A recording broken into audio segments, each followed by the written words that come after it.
Hey everybody, welcome back to the Grand Melee here at DreamHack Hannover.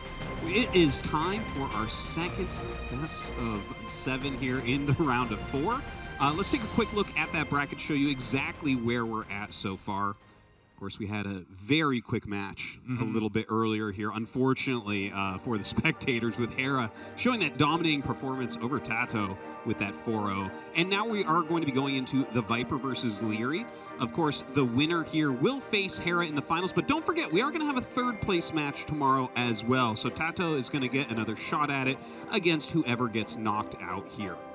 And that's going to be, that's a hell of a third place match right there. Either Tato against Viper or Leary, and I know Tato wants to prove himself a little bit after a 4-0. He was very disappointed about that.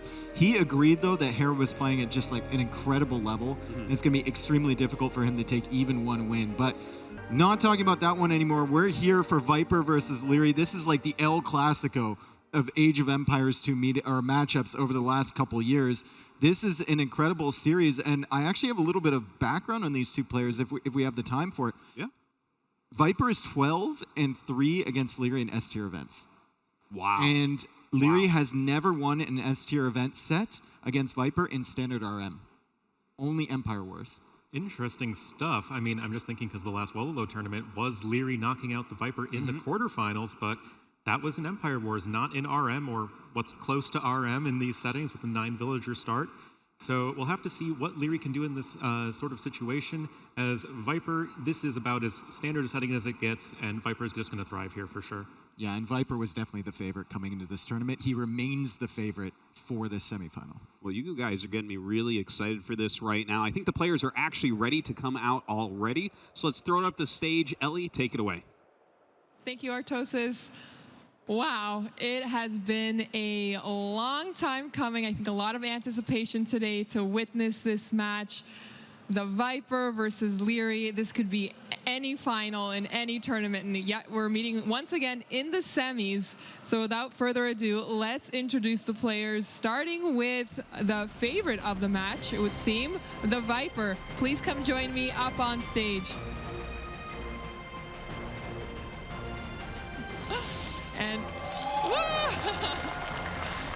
And the challenger, who is obviously a very, very strong player. We will see him fight up against the Viper. Leary, please join us up on stage as well. I think a lot of people waiting a long time to see this matchup here today. These are no newcomers to S-tier events in the semis, finals, quarterfinals. We see them all of the time.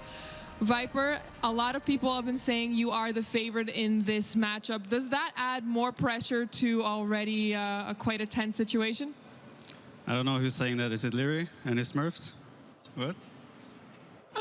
What about you, Leary? Do you feel like you're the underdog here? My Smurf didn't do a good job, apparently. Well, we're just about to get underway, but before we do, Viper, how are you feeling? Do you feel collected and prepared? Do you think you're going to focus more on drafting or strategy? I'm going to focus on both and also on the gameplay. That would be good. Those sound really great. What about you, Leary? Do you feel like your drafting is going to be top-notch today? Hopefully.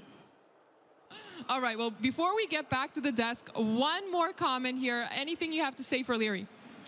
Good luck. Thank you. Well, there you have it. Just before we get into the game, we'll throw it back to the desk and here's some more thoughts.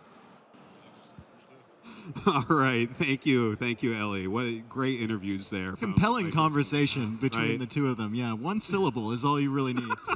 That's pro gamers. Most ready for a round of powerful 4 speeches are done in the fewest words. Exactly. They both agree, and I feel like Leary was watching Viper and saying, "Oh, he can get away with that. Okay, I can too."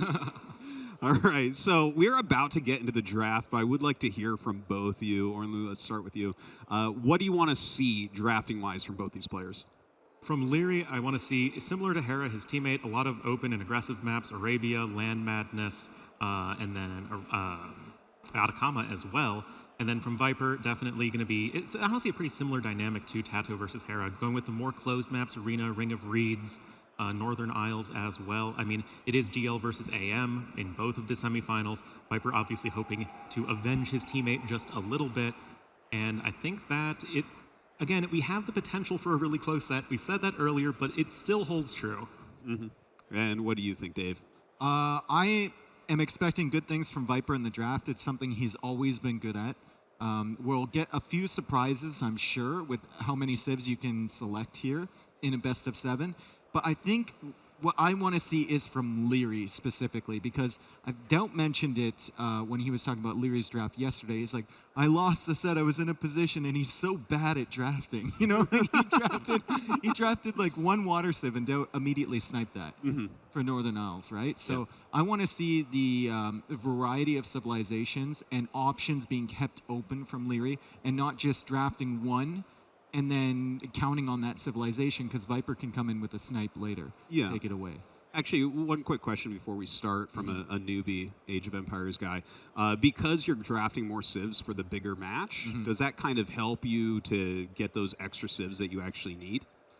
It does to an extent, but usually the way it works for maps is it's like you have an S tier of civs. It could be 1, it could be 3.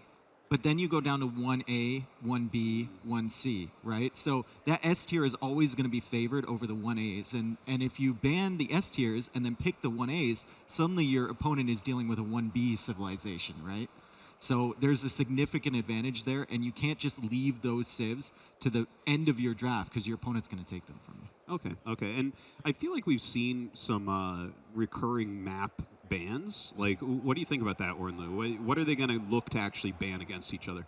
Well, obviously there are options. I do think, again, Arena or Ring of Reeds ban from Leary, Viper banning Atacama or Land Madness, anything where Leary's going to want to come forward with 2 spearmen, 2 archers, and a scout cavalry and just try and win the game right away, because he does that a lot. So we'll have to see what exactly these guys want to go for, but at the end of the day, it's going to come down to how they feel they need to play against each other specifically. All right. Well, I think we are actually ready. The draft has just begun, so guys, take us into it. Okay, home maps are going to be interesting here too. I mean, Leary, we're expecting the open maps, right? And we start off there with graveyards. Yeah, I didn't mention graveyards, but that is another very open map in this particular version of it. There are 11 relics. It's a little bit different than, your typical standard Arabia type game, but it's still open. And then, of course, Viper, like I was saying, going to be going with Arena, the closed map. This is not what Leary likes to play. Leary doesn't like to play past 30 minutes. Yeah, famously ending the games fast or just tapping out himself. And Arena versus Graveyards, that's pretty predictable. I would have thought Leary would open up with something like Atacama or whatnot, because I think Viper would feel more comfortable on a map like Graveyards, which has that relic option and, all those extra resources spread around, rather than Atacama, which is just like, I'm coming at you and you need to stop me, right? Which is so difficult against Leary.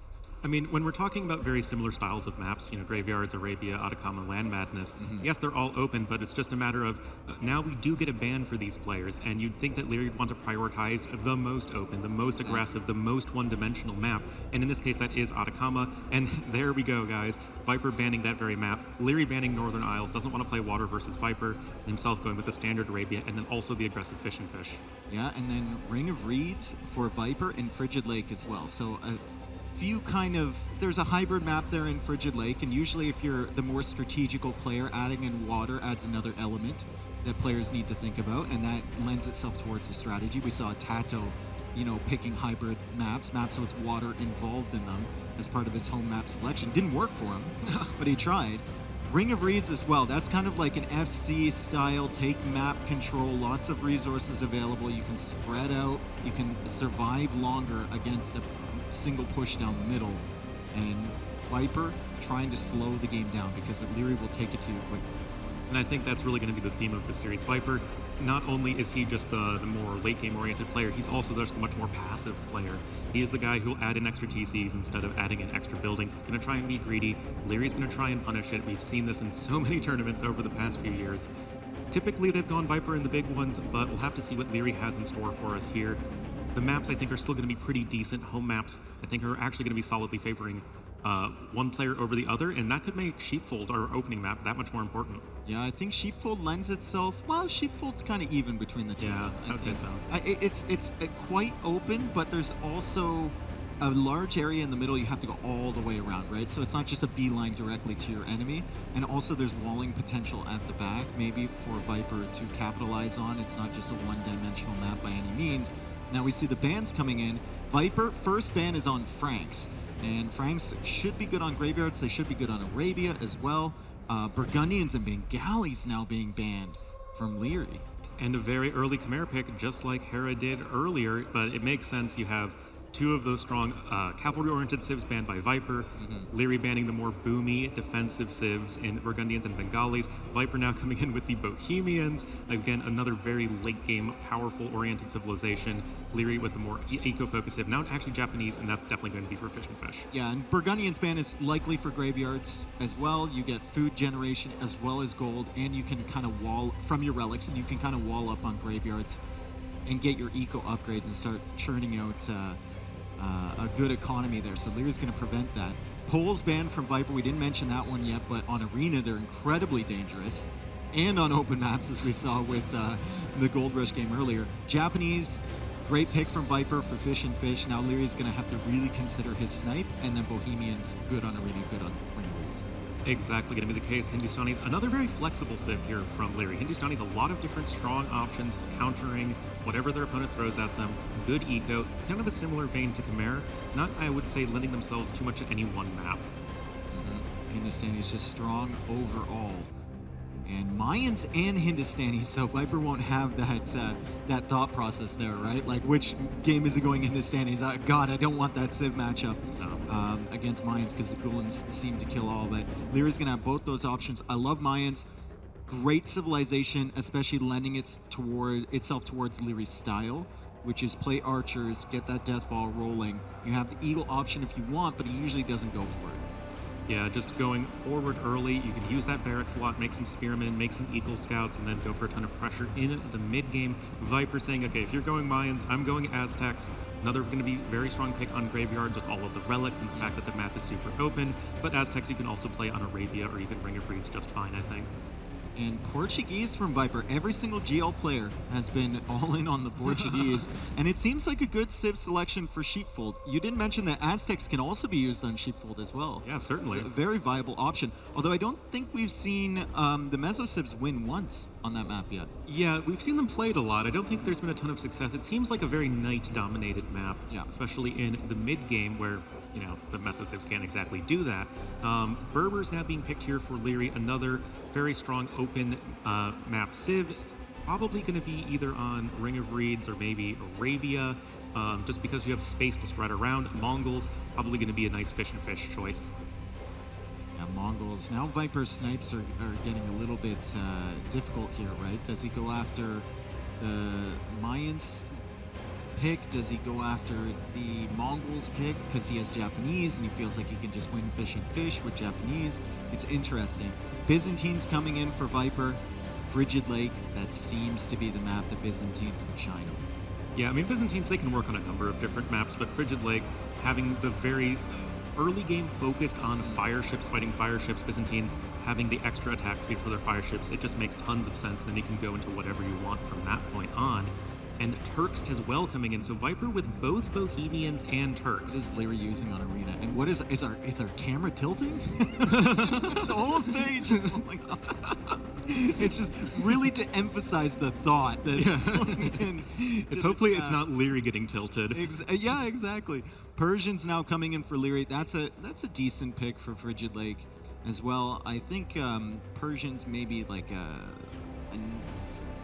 fringe case you can make for them on Fish and Fish as well, but it's Persians feel a little slow for Fish and Fish. I mean, yes, you have the extra starting resources, but at the end of the day, you're just lacking any sort of real military bonus. You're usually not going for the dock there. So. Exactly, at least not until you've already won the game.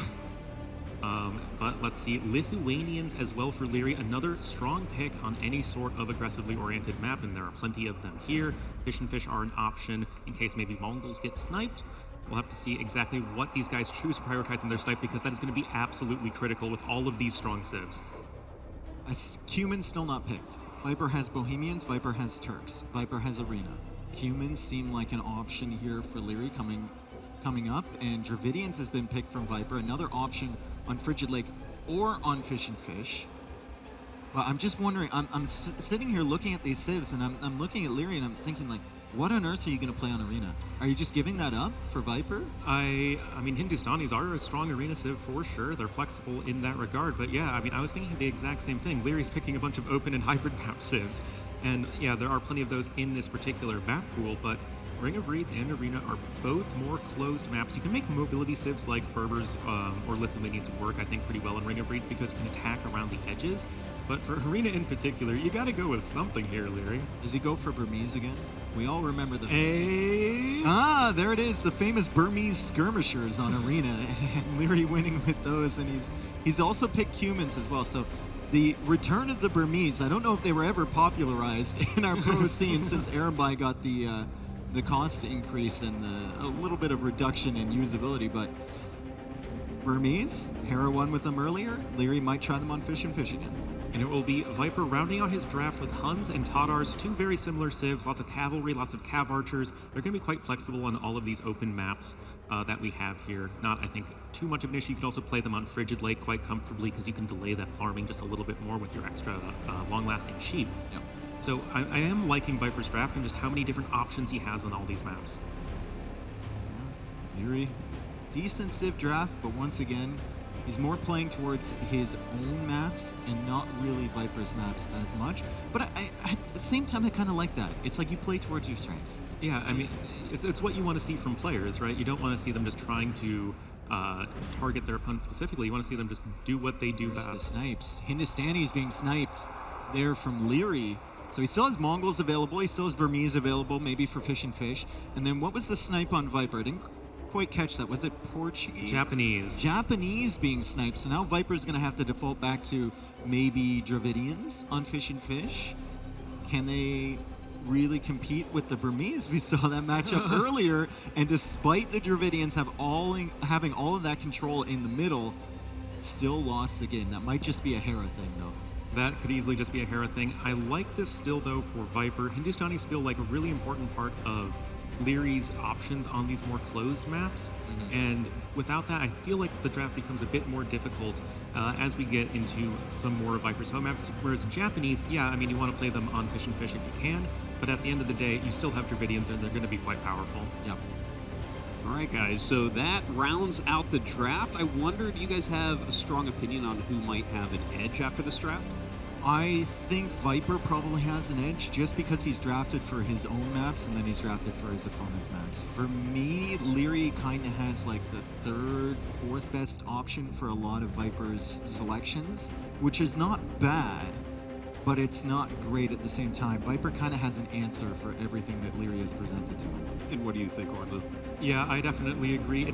Leary has options to work with for sure, but some of his civs can be a little bit similar. There is a pretty heavy cavalry focus. We saw Hera have absolutely no problem with that in his draft earlier, but that is still a very different matchup. And when it comes to the Viper versus Leary, you can't really afford to give your opponent even a slight civ advantage if you can at all help it.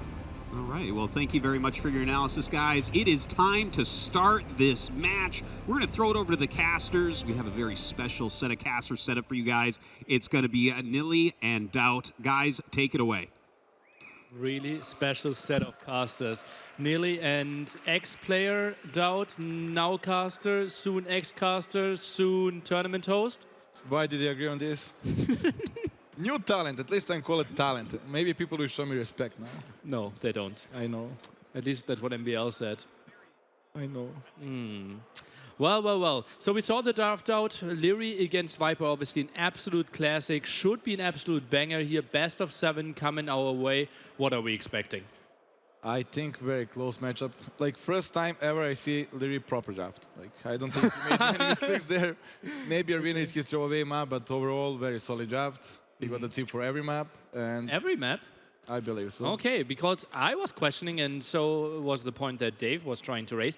Arena and Ring of Reeds look a bit shaky there. We see Bohemians and Turks on Viper's side. What are the answers there for Leary? That's also advantage and disadvantage because you have Bohemians and Turks on two most obvious maps. I know what you're going to play, and you don't know what I will play. Yeah, but if they are the best civs for a reason, right? Cumans could obviously be a thing there. Late pick for Leary, but Humans and Lyri, it's not really what I see working Yeah, together. they don't work together. Like, I obviously have some input from both players, right? I'm very close with both players. Like, yeah. Nice brag. Yeah, nice brag indeed. So I was practicing obviously more with Viper, but I had talk with Lyri, and I balanced nobody to tell what they're planning, but I'm laughing at my head and I see how it works out. Okay, so maybe mind gaming there, each other, trying to expect, trying to predict what they are going for.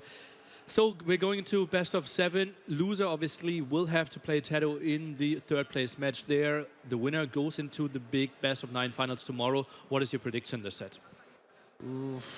Lyri yesterday was looking very sharp.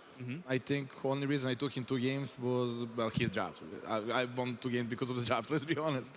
Last game It was played your really skill, though. solid. It was your skill. Last game was skill, and I lost. So yeah, Lyri is looking very solid, and now he drafted good. So games will be super close, I believe. Okay, so obviously Viper lost the last time they faced each other, 3-1. Pretty heartbreaking for Viper, right? He like kind of envisioned himself winning this tournament. Is that something he's thinking about, or is it just like different game mode? I will reset. As a player, you always envision yourself winning a tournament. I know right? you do. Like 20% of your practice is like raising trophies before the tournament starts. Boot camp with a fake trophy. You need to envision and then make it reality. So yeah, both are obviously very competitive players. And they will obviously always shoot for the first place. There is no question about that. But still the question, like, is Viper against Lyri, like, is that something that, like, gives Lyri momentum, that he won the last big important set of the 2? I don't think those type of mind games exist in this level. It's more that it motivates him. Like, Lyri, been a while since he won a big S-tier tournament, right? True. And he definitely wants the title. Yeah. And deserves the title as well. Yeah, I think so as well. Obviously, Viper winning the last tournament that had pretty similar settings. Is this giving confidence, especially because he had this tough final against Terra, who looked really sharp in the finals, but Viper still won? It's similar, but yet so much different settings. This is Warlords? Yeah. Compared to here? Okay, what's the difference? 2 extra ships and less scouting. Like, you have less time to scout, you don't push deers. Everything combined leads to completely different openings. And also map set is completely different as well. Like, we introduced a new map here, Sheepfold, right? Yeah. So it's completely new draft as well. Frigid, like a lot of different maps. Like, it's different game. Basically, when you have different maps, it's different game. Yeah. So Sheepfold, obviously, the opener in every single stat that we have here. It is, like, at least in our inexperience, something that we call Arabia stylish. Maybe Doubt, you can tell us what's the big difference. Because we are jumping into game 1, semi-final 2 on the way. We're trying to find the opponent of Hera here, the Viper against Lyri. The Viper will play Hans and Lyri will play Khmer here on Sheepfold. Tell us something about the map, Doubt. The map, mini-map, actually looks like a ship. That's something Tato realized, I don't know how. I still don't see it completely. But on the important side, the middle is... Oh, the head is to the left there? Yeah, and the legs... Okay. And we have some sheep in the center. And we fooled, Dave, Lorne, and I said, okay, it kind of plays like Arabia. Maybe you can work us through the differences there. It's kind of a healthy mix between Arabia and Land Madness. Like, obviously, it's completely land map, where you need to be aggressive in feudal, and you cannot completely wall. But it is possible to do the popular egg wall, right? Where you only wall important resources. And that also became Clash of Styles. For example, Hera plays super aggressive. He will not wall right away. He will put the pressure and then maybe wall behind. Same goes for the Lyri. Yeah. Hera played Khmer here as well and had a pretty crazy performance against Jordan, I believe, right, on this map, who was so much later to Castle Age. Lyri, we're expecting to see a lot of aggression from him. Some skirmish here with the scouts. Most likely both will just retreat. Pretty similar timings, both players going for pop 19. Khmer against Hunt. Who is your favorite while we see those scouts stand? Little dance. I know AM boys, Lyri and Hera are super confident on Khmer here. They're like, we don't lose with Khmer here. So I'm kind of curious to see how Lyri plays out. Interesting. What makes Khmer so crazy strong? Yeah, you save the barracks because you don't need the building to free your archer or scout tech. But after that, is it the farms that are carrying you? I don't feel it. Like, farms are not big enough bonus until you put them a bit further away from TC or mill. But that momentum at opening and being able to switch to the scouts anytime you like, I guess feels nice for their playstyle since they're very aggressive. And now we see Leary is actually dropping a barracks here. I'm really surprised by this. Look at that. He is apparently scared. Okay, you are going for scouts as well. And if I'm facing spearmen and scouts, I will have some trouble. I kinda don't like that. Like, then don't play Khmer. Like, Well, it feels like he adjusted, right? Because he built it so late. Look at that. He has the wood to go for the stable. Did he forget about his civilization? I think he has to be range, right? Archer range. Yeah. Okay. He doesn't have the villages, only 2 villages on foot. That's not enough for the scout production. And now 2 on gold. Viper also sent a villager on gold, if I saw that one correctly. Now he's dropping some farms, so unlikely that he will go into gold too heavily. Spearman to the front. And Viper, let's see how he plays this one out. How do you approach this? You are going scouts yourself and know that your opponent is going for Spearman Archer. Either you do a good wall if you have a good map, or you instantly drop the range, make 2-3 scrums, while scouts are picking up reinforcements. That's kind of ideal. When do you feel forced to go for the archer range? Because sometimes I see like Leary moving out really early, like have 1 archer, 2 spearmen, and he's already in your face. And look at that, how aggressively Leary is playing here. And without a single skirm out, is Viper in trouble here, or am I over? We all know Viper quick wall skills, right? He is never in trouble until there is like 20 crossbow on the map. Okay. But yeah, you're absolutely right. There is also a benefit that skirms are produced faster, so you don't need the range at the same time. You have defender advantage and skirms are produced faster. And like you see, Viper is buying time with the scouts until, I assume, he's preparing the range. Yeah, Archer a bit late in production for Leary. Obviously, he can garrison there. And now some harassment here. Khmer 2-0 on Sheepfold, 7-8 overall, so not the craziest win rate. 2-0, there was Hera and I don't even know, but nice quick walls here out of Leary, saves that villager. Meanwhile, he is attacking there at the wood line, and that was pretty sweet. Archer range finished though, so Leary knows I can't really take an engagement there. Yeah, and now Viper knows how it feels to like save the villagers, right? It's not a nice feeling. Did you face that in your career? Like for the first 20 years, no. Recently, every day. Yeah, when we were still playing with 500 ping, people did not used to do that. Archer a bit out of position here. Viper with a nice pick-off. Still 1-2 KD behind. Still not on gold, so will be skirm scouts exclusively. And this could feel like a long feudal age. What do you think? Like Viper is doing a textbook opening how to stop the early Archer pressure. Using those 2 scouts to pick up reinforcements to cause APM problems as well, like pick up the villager and so you cannot focus entirely on attack. And he did get the range in time. Now, question is, when is enough skirms? When is enough skirms? For MPL, probably never. But for most of the players, if you commit to them too much, they're not damage dealing unit. Yeah, indeed. Mainly the counter against the archers, and that's why we see Viper now transitioning onto gold. We'll have 3 villages on gold pretty soon. And we see Leary, okay, he is preparing the switch as well, and I think this should be a stable, not a blacksmith. So Leary feels like, okay, you're dancing around a bit too much for my taste. Yeah, seeing Viper splitting so many groups, controlling everything perfectly, he is here to play. He is here to win. And on paper, he had the best quarterfinal performance, right? Everyone went to the decider game, except the Viper, the only player that was able to win this one in 3-1 fashion. Well, to be fair, he didn't have to play me, but yeah, let's agree. Ooh, okay, okay. So Leary, the tougher draw there is what Dowd is saying. Nice save by Leary again. Still not a single villager died, although we had scouts harassing quite a bit. Hera and Leary won with Khmer, and no one other than Dowd and Sheepfold. Nice one there. Spearman might be going down. Villager's still fighting and hopping back into the house. We see the main aggression over here. Viper adding another building could be the blacksmith to get fletching for skirms. Yeah, and Viper did not commit to the skirms. He anticipated the scout transition from Leary, but he didn't anticipate his sneaky attack. But he didn't see any army here for quite some time, so maybe a bit on the sloppy side. An outpost there at the side could have helped. Villager saved at 2 HP again. Viper, 2 villager killed, but no one against it. Yeah, everything is similar, right? Army size, villagers size. This will be one of the best ship game we ever saw so far. Well, we just saw 3 crazy good games there, Dowd. Don't sell yourself short. Your Sheepfold games against Jordan? They were really yes, that was 2 games. Last one was Arabia. Ah, okay. And they did not compare our strategy. I assume they did not watch the show. Bit surprising. I thought that was meta now. I think they were not sold on that one. Double archery range by the Viper. Only now fletching after going for around 10 ranged units already. Now two scouts have to retreat. Viper goes back to scout production. Those are massive fuel age armies that will clash against each other. I'm loving this game. Yeah, nobody's even thinking about Castle Age. Like, there is no way. Map is way too open. You can't ball in that stony area. Spearman now not really a unit that we can use too much because archers and skirmishers too good at sniping here. And Leary needs to retreat. He's not pulling any skirmishers. He goes archer scout exclusively. Well, I think I never saw Leary with skirmisher, to be honest.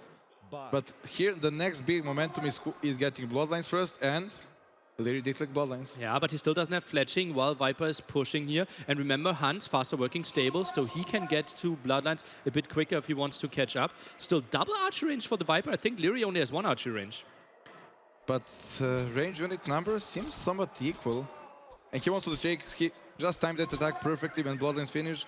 Just in case Viper queued up the bloodlines, he wants this fight as soon as possible.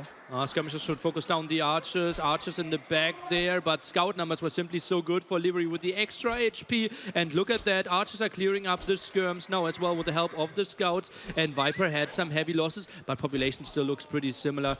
It looks like Leary with only one archer range still got some pretty solid numbers. Better KD for him here, mainly due to bloodlines. More HP for the scouts. That was absolutely insane micro by Leary. Like, first time I carefully see how he micros. He was dodging all the skirmishers' attacks with his archers while shooting. How many times in Scouts. your life have you actually carefully watched a game of a pro player trying to understand what they did? Only when I cast with you, Nili. Okay. Well, maybe something to think about for the future, Doubt. For some future semi-final performances. I would not rule it out. I actually enjoy this. Like, usually you don't watch record games, you don't watch other players, you see the strategy and you think you know the game, but you can learn actually still from other players. And you can learn that archers are doing quite some job here. Look at that, 14 against 4 military already pushing in. Viper is forced into a defensive tower. More units are going down. Was it just 18 to 14 KD? I think Leary killed 11 units in a row without a counter unit. Now 16, and Viper is completely getting overwhelmed. He lost a single takes archer. a quick game, 17 minutes. Micro out of Leary, out of control. Absolutely insane. I don't know how I took 2 games out of this guy. I'm proud now. Really good, Doubt. Absolutely insane. Okay, maybe you can try to explain to us what do we need to focus on if we have this fight Scout Archer against Scout Archer. How do you focus what unit at what time? I think both did perfect job. Like, Viper did split his scrums and archers during that fight, so archers can focus on the scouts in the middle of the fight while scrums are shooting at the archers. But he just dodged every single scrum arrow. Having more archers will do more DPS to the Viper scouts, and Bloodlines also help. Like, after that fight, it was over. Yeah, Bloodlines was Insane, crazy. man. Also, I really liked, do you remember the 4 archers that harassed the berries? They ran around at the bottom, forced a bit of reaction on the woodline, and then they recombined forces with the scout bloodlines, and Leary didn't really lose any archers. And obviously, the damage output from archers against scouts, so much better than from skirms. Absolutely like that. And also, we need to keep in mind it's Sheepfold, and there is a scouting ship in the corner. So Leary had to go really long away around so Viper doesn't spot it, right? And then again, hide him so he doesn't lose them, group them up, just like perfect execution by Leary. Yeah. And Viper, he killed 2 villagers, right, with his harassment, and Leary had to lose quite some time there, had to hop into houses, had to do some quick walls, so reactions were forced, but Leary just so consistently building up his army, and now we're going into a home map here of the Viper. What would you recommend him, Coach Stout? I would recommend him to go arena. Why? Because he's got better tips. Trying to equal it out there for sure. We think like Bohemians crazy good. We think the Turks are really good options. Yeah. Technically, Aztecs could be an option as well. We more likely see that one used on one of the Leary maps. And Arena indeed is the confirmed map here. What Civ do you think we are going to see? I assume Viper will go Bohemians. I think they have more potential there than on the Ring of Reeds, where Janissary's got way higher potential than on Arena. And from Leary,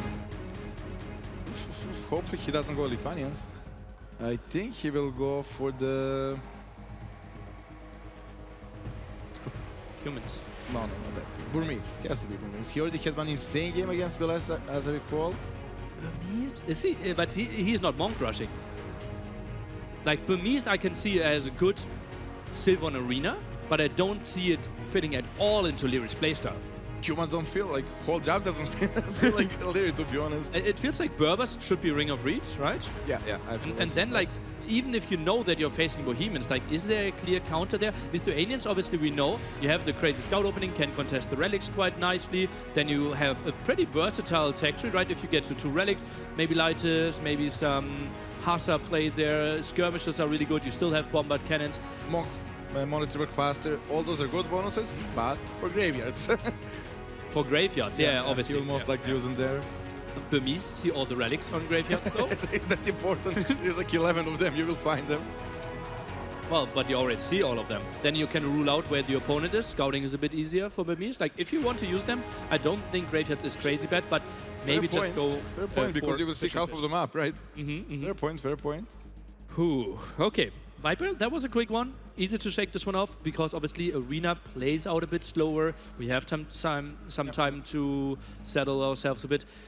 Do you think this was not the typical Viper game in the sense that typically if he loses game 1, he always drags it out a bit more just to get a bit more into shape? Is he already feeling very comfortable? I think he played absolutely insane. Like, we saw the moments when he controlled like 3 groups of units. He was on point. Like, he didn't lose because he played bad. And he knows he's playing solid. And he couldn't really drag out that game. He, like, both played so aggressive they didn't have time to wall. That's why the game was so good and so fast as well. Well, we're jumping into game 2, and whoa, mixed feelings with the civilizations here. Turks that you wanted to see of Ring of Reeds will be picked here against Burmese. And I said Burmese, no doubt. You are wrong. That's not Leary's playstyle. What is he going to play here? Well, I think he expected Bohemians, to be honest, because he wanted probably those monks to convert bomber cannons potentially and such.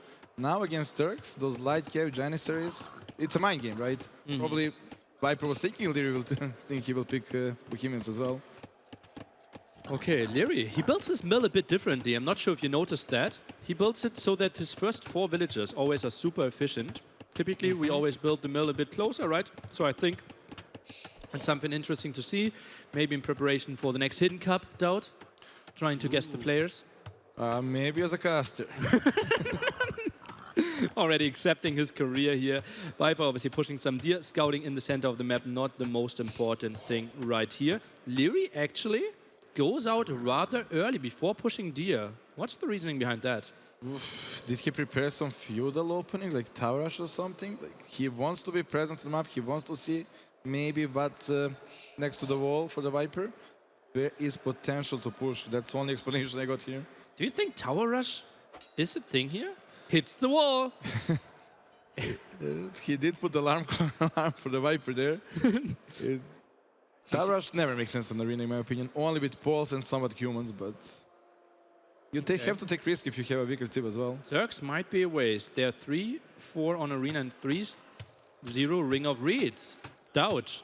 Seems like you know better than the Viper. Are you surprised? No, but I just wanted to point it out for the viewers as well. You pointed out like it's a question, but again.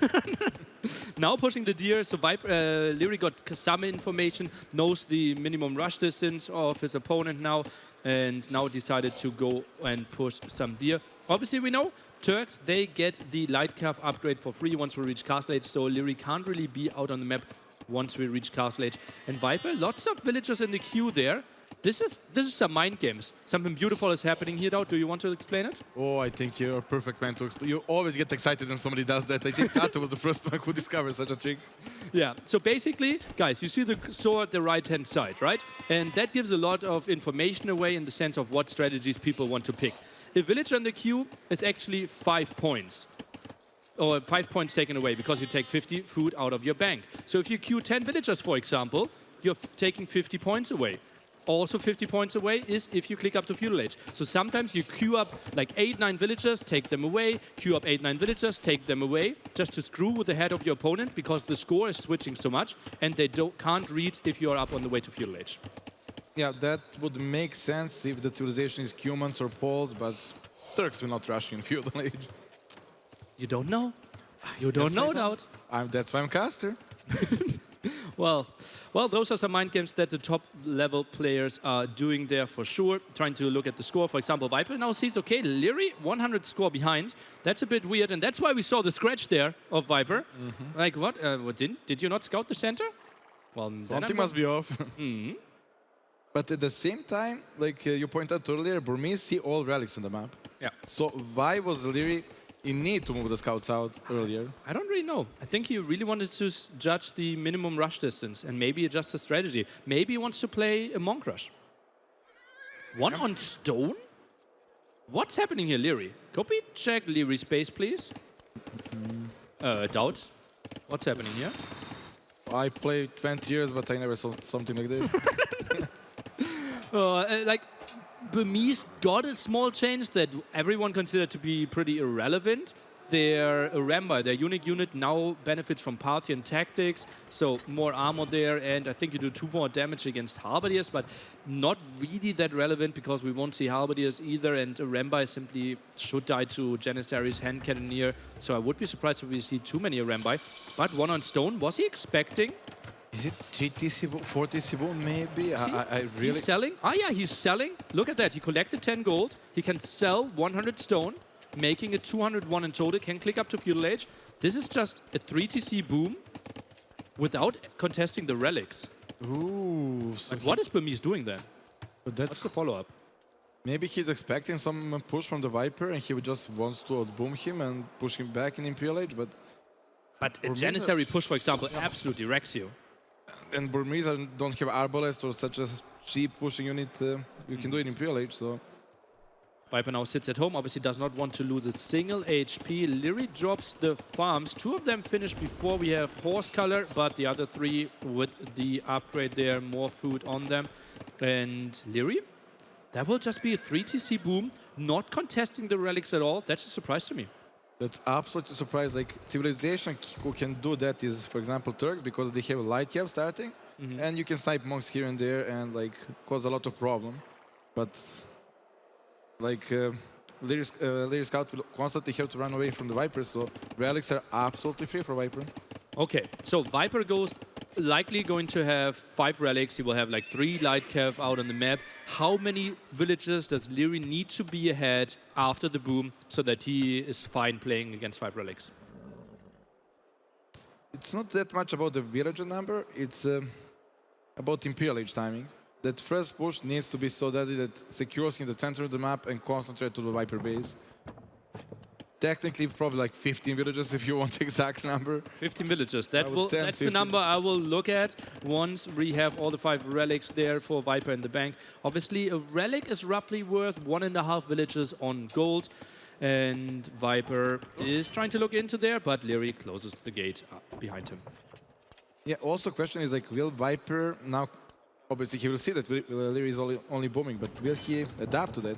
Or he will just take the meta game, go 3C boom himself, and try to get the game to the very long stages where, well, relics will kick in and win him the game.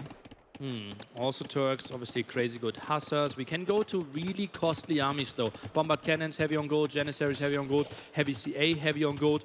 Tim, just asking ahead, like, Viper, heavy CA? What's the answer out of Burmese? Nothing, they don't have +2 armor, right? Skirmish is not an option. Onagers are pretty mediocre because bombard cannons are so good. I think Viper actually going for Janissaries would be a suboptimal play. That's why the Turks are such a popular pick on the arena, because they have Janissary opening, fast imp opening, free chemistry, right? And they can just boom it out as well. But Viper, I can see some indication here that he's thinking about Janissary simply because he's building that town center next to the stone. Viper often likes to have one of the 2 extra town centers next to the stone, just gives him more flexibility for the 4th town center, for the castle earlier on. But if he knew, okay, full boom, heavy CA, maybe that's only town center 4 after he bought another 100 stone. Yeah, obviously we see the whole map and we see that Leary is not red, he's just booming. But Viper wants that TC on stone just in case there is some shenanigans going on, and he will drop the castle as soon as he can then. Yeah, maybe could have checked the market himself though, because he could have seen that Leary sold 100 stone. Do you believe that I still don't know exactly prices there? 91 is the original one, so it's 89 afterwards, Doubt. Could we get pen and paper on stage, please, Doubt? So -2. -2. Thank you. The first step. Correct. So if it's 89 in the market, you know your opponent already sold 100. Okay, next tournament is mine. If the opponent plays the same strategy. 4th TC already out of Leary. And Oh, look that's at a the bit scout. early. Look at the scout. He wants to snipe those monks and, well, buy as much time as possible. But he's not paying attention on minimap. Now he does. Yeah. And that Relic will be home. Lightkev can go. He also gets some intel there, obviously. And Viper, he might be pretty happy looking at this. Could see the scout. Leary 4th CC, that feels a bit early. Look at that, only 14 on food. Typically like 17, 18 the number that we want to have on food for 3 TCs running. Therefore, even without wheelbarrow, I think you will have some idle TC time. Well, his food bank is healthy, and also he saves some resources on the wood hybrids, right? Oh yeah, true. So he should be okay. Maybe it's more idle, like so far 0.6, right? Yeah, that's Not pretty bad at all. impressive. And Viper is way more because he obviously invested into the extra light cap, the stable that he can't really use, although that's reasonably close to the blacksmith. But the monastery invested some into gold there, and now the relics need to start paying off. And as you can see, he's already buying some food because he's floating gold. The thing that absolutely need to be said here is a Viper sense for the game. He only made one light cap. Yeah, crazy. Like only one light cap. I think he didn't even like queue up a third one and canceled, right? It was just like, okay, you are inside your base. Like, I'm feeling pretty comfortable here that you're not contesting this. Like you always want to have more light cap on the map to control it, unless you're absolutely certain that the enemy is booming. And Timing. Burmese is not the booming thing. Yeah, it's so weird. What's happening here? Villager? Oh, no! Traitor! Oh, he walls off. Come Oh, on. double gate! Are you kidding me, Dowd? Oh, and he has to delete. Sick play. Villager get the went villager? down, but that was worth it. Oh, I would done the same. In your dreams with half X speed, Dowd. How does he do it? Well, it's like you would select the villager and press like build house. You press left and then build house and press right. And then you walt the scout in.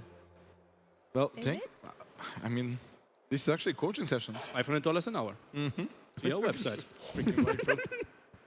Yeah, also doesn't want to take any damage there. Obviously, it does not have Loom. That's why the villager died so quickly there against the scout. Still 4 solid damage there. And Lightcap clears that one up. This is for Outpost, right? That I villager? believe okay. Oh yeah, Outpost.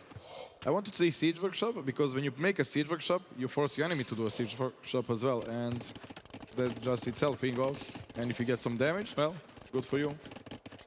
Ah, yeah, true. And Siege Workshop, obviously something that Turks wants to go for anyways. Doesn't really mind too much to already open the walls. Handcard now for Viper a bit later than for Leary, but both players really focusing on that one. And we're still not having the 5th relic. And did Viper not scout that one? Should be. He has to villager see it, number yeah, and who was correct about the villager number? 15 villagers is the magic number you said. 57-72, Dowd. That's why we pay you the big bucks. Yeah, that's why I'm talent now. Okay, these 5 villagers or 4 villagers on stone has to be confusing because we don't really see Ramba as being the great unit here. No, we don't, but you will obviously need a castle as protection tool and Jab. Jab is the, the unit that's most popular on this map. Or the bombard cannon, where the Viper obviously will have the big advantage. +2 range there using artillery. Viper even prepares some houses. Probably one of the pros players that gets housed the most. And ooh, that's an aggressive castle, Doughty. Kinda don't like it. By now he should know that Leary will get better economy, click up faster. Is he just aiming to block that gold? Or is he just trying to buy himself some time behind it? Might this just be a castle to throw away and build like 6 archery ranges at home? Just get Sipahi, not even build a single trap out of it? I believe Viper will probably idle villagers now. He will go up with less villagers, but he will get free chemistry. And he will try to buy himself as much as time with just sniping the traps with bomber cannons. TCs can be idle after those 3 villagers popping potentially. Could sell some stone and buy food if he wanted to. Viper is now idling. Leary still lacking some gold. Now squeezes in Loom. 2 more builds and Viper likely to click up. Feels like pretty similar in timings, but as you said, chemistry finishing early could be so good for the Viper because you get it for free being... And having the map position on arena is such a huge deal. It's like you will always trade cost efficiently. And Leary is feeding on timer. Not only he's down 5 relics, but he only got 1 save gold spot. He needs to kill that castle. Now some Janissaries can be annoying as well, right? Already blocking some farms at the bottom there. Now we see the castle helping out with the Janissary. Monks confirming some stuff. That is actually the first blacksmith. Okay, needed to add the siege workshop here. And Leary, this looks like a cavalier play out of him. Well, I kind of like the way Leary built up the houses. He kind of planned to be pushed. It's like all part of the plan. Yep, really nice. We saw that play of Leary yesterday against you as well. No, against, what was that? The Tato game. Herod? No, who played Tato? Villese? Was it Villese? Yeah, Villese's houses. Indeed, Villese against Tato there. Had some early nice houses there. Anticipating the aggression. You can choose that one. Between the woodline and the house seems to be close, but that's the only gold that Leary has access to right now. And if castle goes there, yikes. Fletching for the Viper. Those Janissaries already have some proper range. Elephant, Stouty! I don't know. What? That. Oh, and obviously we don't have Halberdier as an option. Viper has 2 monks, so we need to go with quite some solid elephant numbers. If you only attack with 5, 2 easy conversions there. Viper with another castle. What's the counter there? Halberdier is obviously the easy choice, not an option for Turks. Therefore, Camels? heavy camels. Camels, monks. I mean, it's not like he will have a huge number of the elephants, right? They're quite expensive. They did get a bit cheaper than food in the recent patch, but Yeah. 49 farms to get the upgrades, to get the elephants, while getting pushed in front. 7 only on gold. Now squeezes in some light cav there as well. And Viper, he sends those light cav in. He will get confirmation what's coming, and he sees the stables. He knows exactly, wow, 6 stables? Well, that won't be a skirmisher rush. Indeed, it won't be skirmish rush. But Viper aggression here. Does he just continue Janissaries? Does he got 4 stables at home. Go full stable at home. That has to be the right play there. Try to block off as much of the gold as well. Try to block some farmers. Viper knows exactly what he should be playing. At least now he knows exactly what he is playing against. Monks need to run. They need to be protected by the Janissaries. Maybe they can get into the castle. Seems like Leary's walls are working against him now. I like how Leary also had fewer light cav, just to snipe those monks that are only threat. He knows his economy is ahead. If Viper is playing camels, he will not have the most efficient economy to continue production and counter those elephants. Let's take a look here. 2 bombard cannons can maybe focus down on that trap. 2 monks need to get some conversion. Light cav are moving in. Conversions are looking pretty solid. Nice block here by the Janissaries. We get double conversions. This was really good for the Viper. That was the key moment. Getting those conversions was absolutely huge. If they did not happen, I think this will really regain. Oh man, those beautiful conversions there for sure. Nice blockage with the Janissaries. Now more elephants are coming in, but how do you really get onto numbers? They are streaming in quite nicely, but the trap is sniped. The castle most likely to fall, and I still said it earlier, the gold is the big problem here. We only have 1 major gold spot because the Viper has so much map control. Viper didn't even bother to tag into camels. He couldn't. He didn't have economy for everything. That's why he kept his Janissaries number alive, get conversions as a mid shield, and he is good to go. Do you think Viper could add like 1, 2 more monks here? Yeah, for sure he would. 1 forward monastery just to add a monk number in case you get sniped. But then again, Viper micro is always on point. He did not pull those monks that easily.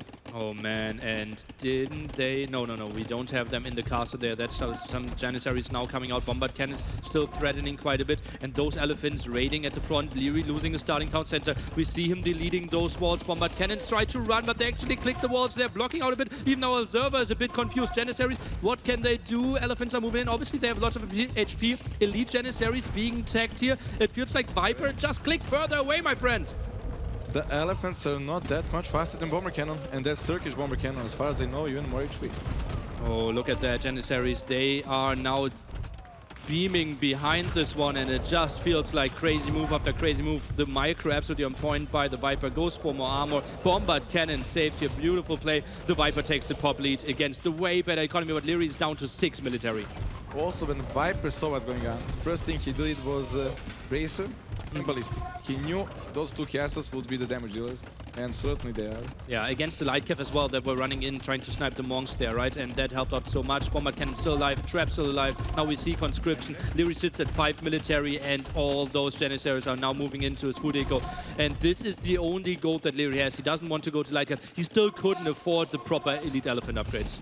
Well, kill that ratio says it everything. Oh yeah. And it's not like Leary is going for the cheap units. Yeah, it's a crazy expensive. Leary even goes for both farm upgrades here. He is ready to make it a 2-hour game. Not sure if we will play that long. But Elephants now wrapping around. Bombard Cannons have to roll away again. Half of base missing. Let's go corporation. Well, you need to rebuild new farms in the back. Yeah. Look at that one. Viper's like the trying to... mindset. Look, is he even one-shotting Elephants here? Looks like it. The damage output just so real from those units. Here, Viper micros away, and it's just a death trail of Elephants. Leary did not find the answers. Viper evens out his head.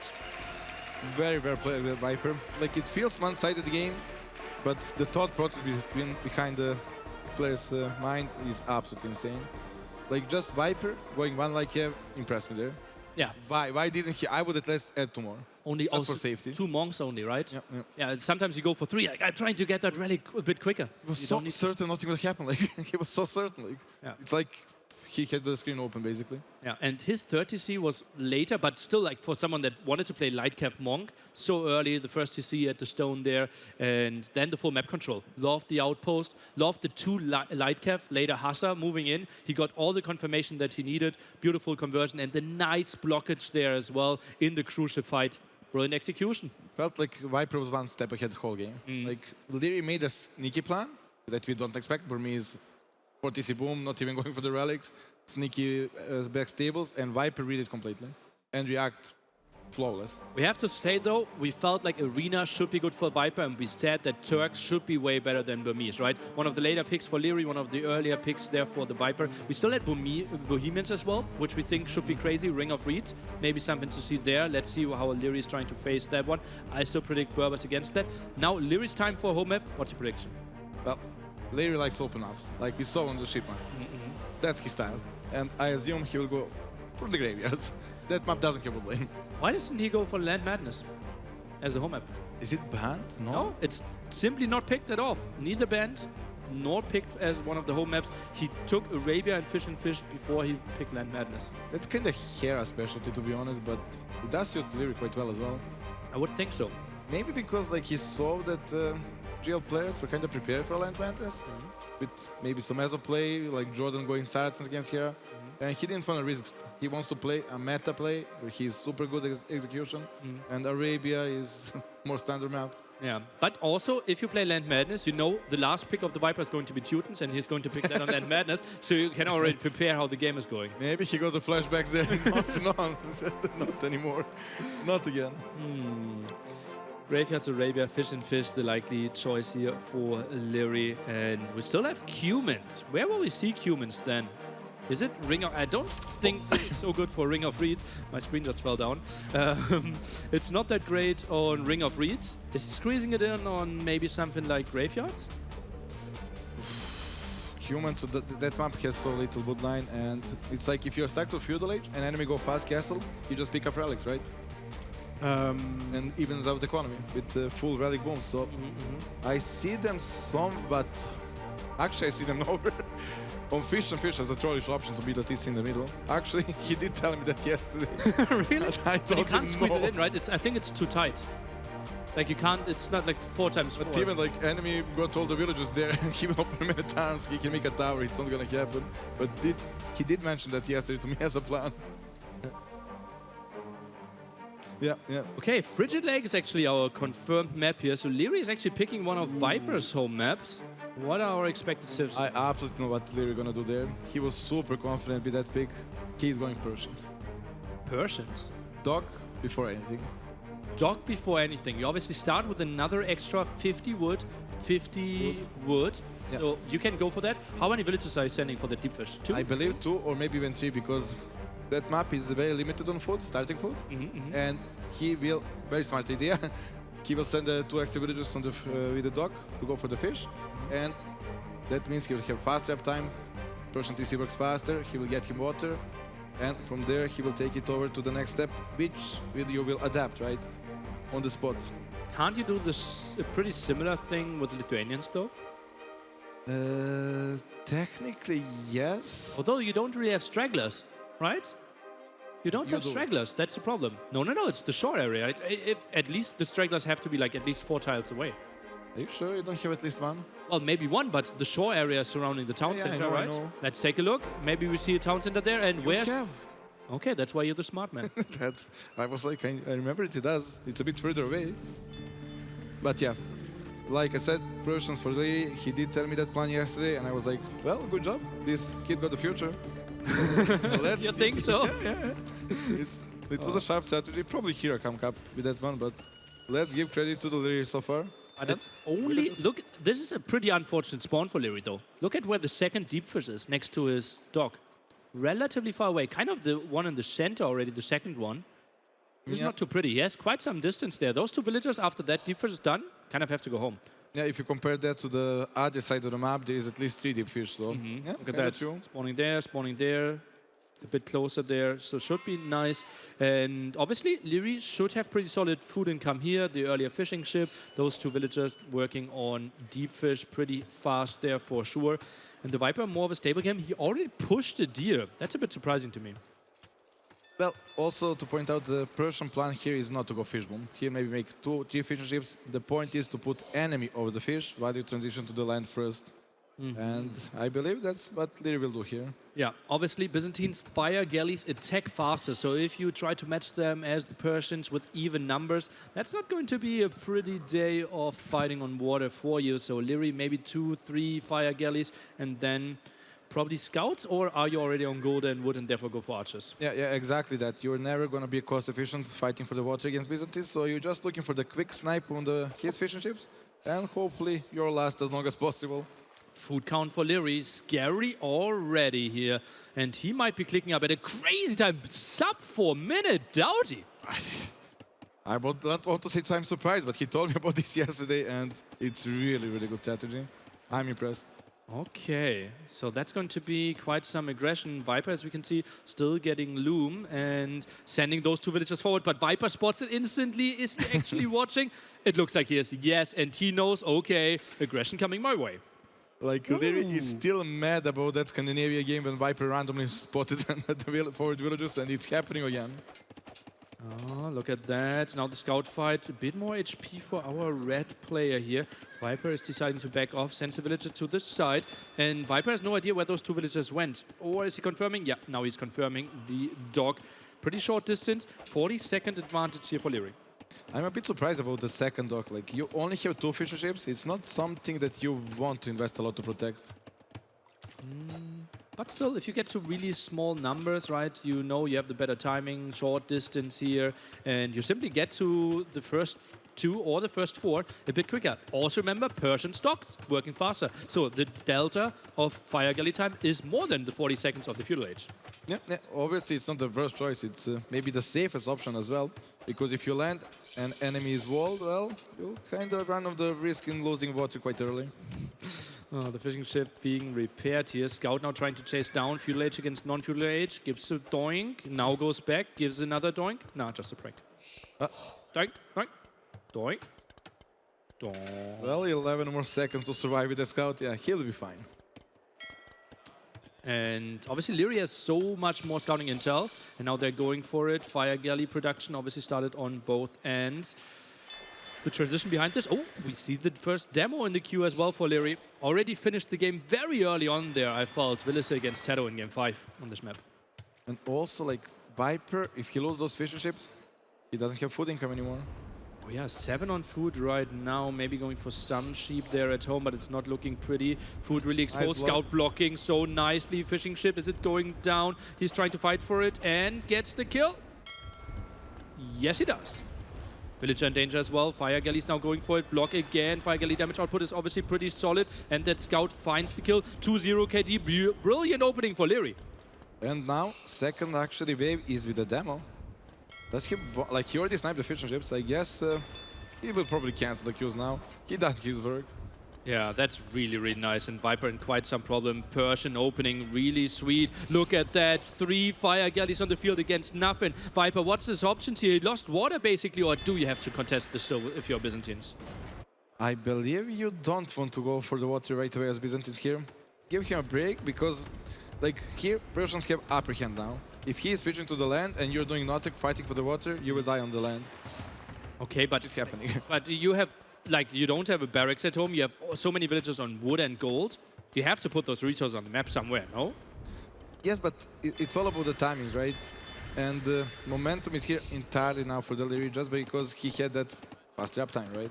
Wow, and already forced into a farm here, Viper, very early on. KD so far 5-0, Eco KD 3, that's 2 fishing ships and obviously 1 villager. Low HP scout still trying to get some intel. Sees, okay, this looks very likely walled and sees the barrack timing. That gives Leary so much confidence. Yeah, it's also a small detail, like while was Leary pushing the scout fight is to deny all the info from the Viper. Like Leary knows his plan. He will go up fast, he will transition to the land. Viper needs to be super active and recognize what's the threat. Is it archers, is it scout, is it full water? 5 on gold here for Leary, and Viper obviously some more HP on his dogs, buys him a bit more time, goes for more fire galleys. 3 already on the field, 1 demo as well, 2 more fire galleys in the queue. What I've seen players go for now is kind of keep demos close to your fishing ships. Uh-oh, Viper already unleashing their right-hand side. Too early. Some demo, poor connection. Well, it is Byzantines fire galleys. It's only 20%, but sometimes feels way more than that. Well, lower HP here for Leary as well. Obviously had the battles before. Village is now trying to repair. Demos coming in. Viper maybe distracted somewhere else. Doesn't look like it. All his focus is on this one. Demo is sharking in. I think you can go for the fight. Just takes the hits. At this point, I think they're fighting on the water just for the pride. Like, there is no economy on the water left. It's not important until post-team who wins the water, but let's go. Let's see who wins this fight. I see 2 fishing ships, Stout. It's not important. Is it not? He can waste all the galleys, snipe those 2 fishing ships, and he is good to go. Or you can maybe add 2-3 more fishing ships there as well if you know that you won the water. Now Demo's coming in again. Viper will take not the biggest hit. Okay, was a reasonable connection there against 2 fire galleys. Now 5 against 4, but lower HP ones. And it feels like both players going for a mix of fire galley and Demo. Leary dives in pretty deep, microing this one back, but Viper still finds the kill. Yeah, I'm actually more interested what's follow-up. Like, both have solid idle TC time, so I assume now it's stable farm economy, food economy. But what's the transition? Will they go for the full wall castle age, or Leary got upper hand? Like, he decides the game. Well, let's take a look here. Those 2 villagers a bit exposed. Maybe the Demo goes in deep. Whoa, tricky move, and finds the double kill. Nicely detonating itself in the center. And Viper, I think it was pop 30 against 22, and all of a sudden it's even. I don't think this was Byzantine's bonus at all. It was like a micro of Viper was super on point. Really nice pullbacks there. The Demo's connecting a tiny bit better. Now the Demo trying to go in there again. Viper tries to split away, and he does such a brilliant move. You see how a fire galley, every single one goes into a different direction. Yeah, wasting a Demo for like half HP fire is never the trade you want to get. Leary, really high resources there, and we don't see any military units in the queue. Therefore, we know he is thinking about casting this one. What's the play? What is he going for? Is it crossbows? I mean, it's Leary. If it was here, I would take Hussars. If it's Leary, it's crossbow. Simple. Okay, we're in feudal age still. Maybe I'm trying to think about the next 10 minutes, Stout. I'm always thinking ahead. You need to be a step. Ah, nice. How did that Satago game go for you? Let's focus here. So Viper is without any food on that base, with only 2 farms. That will probably give him a lot more idle TC and quite a late castle age time. Like 2 villages on food right now. We see a lot of players. Oh, big Demo first of all. Oh, that was a brilliant one. Big Villager goes down. Double galley killed as well. And the other one heavily damaged. That felt like a triple kill out of that Demo there. Brilliant connection. And all of a sudden, water is open again. But big deal is Leary is getting closer and closer to click up. And Persian TC also works faster. Yeah, already quite some nice food. Had just 15 villagers on food. What happened? Why did that drop to 6? I think berries went dry. Berries out, yeah. Yeah, berries out.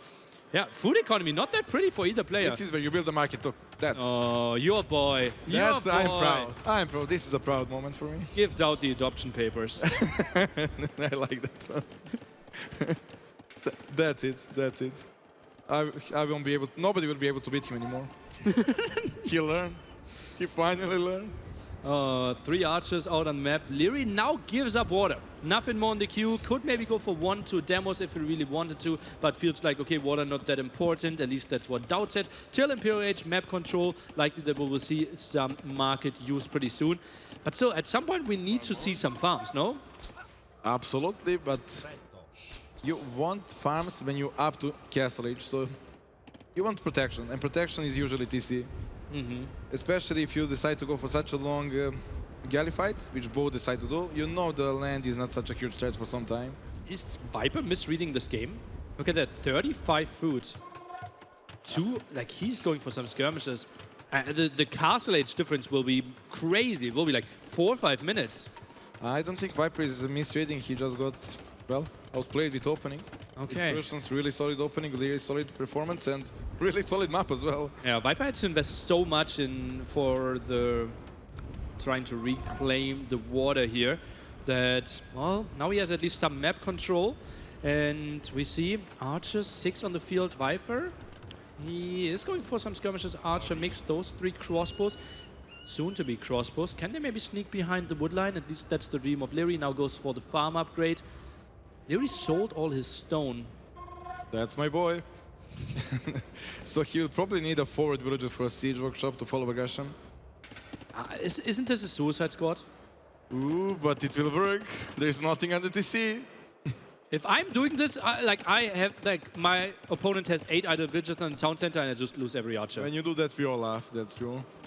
But here it's working, like it's really damage done. Okay, the house walls now for Viper, tries to buy himself some time. Woodline pretty much far away from the lumber camp, so villagers can still work somewhat efficiently. Now that should be dead. Villagers here for the Viper and the archers, trying to dive for them. Those 3 archers already found 2 kills, now make it 3. Now, kill one more archer and you already paid off. Archers here for the defense, some skirmishes with that as well. Looks pretty solid here for Leary with the defense. And now Castle Age Viper, unimpressed there, at least on his face. At least he will not have housing problem for some time. Good for him. Good for him indeed. Archers now on that hill. We see Botkin, we see crossbows, and Leary, he kept those 3 alive. Nice move. Viper's trying to find some snipes here. Those are getting away. And then, with Fuel Age skirmishes, your chase isn't that pretty anymore. Well, to be fair, if there is a civilization who can play this type of matchups, it's definitely Byzantines. They're so cost efficient in reacting and doing counter units. Viper only went for 2 fishing ships here. Siege workshop at home, Doughty. We will have talk after. You wanted to see it more forward, right? Yeah, usually when you have a tech lead, you want it forward on some hill, and then enemy really needs to react to stop that. Like right now, we see the tower. Yeah. Because Viper expected forward on that hill. Yeah, woodline there, gold as well. The crossbows keeping this area open. Now some villagers under some threat. We obviously need multiple volleys here.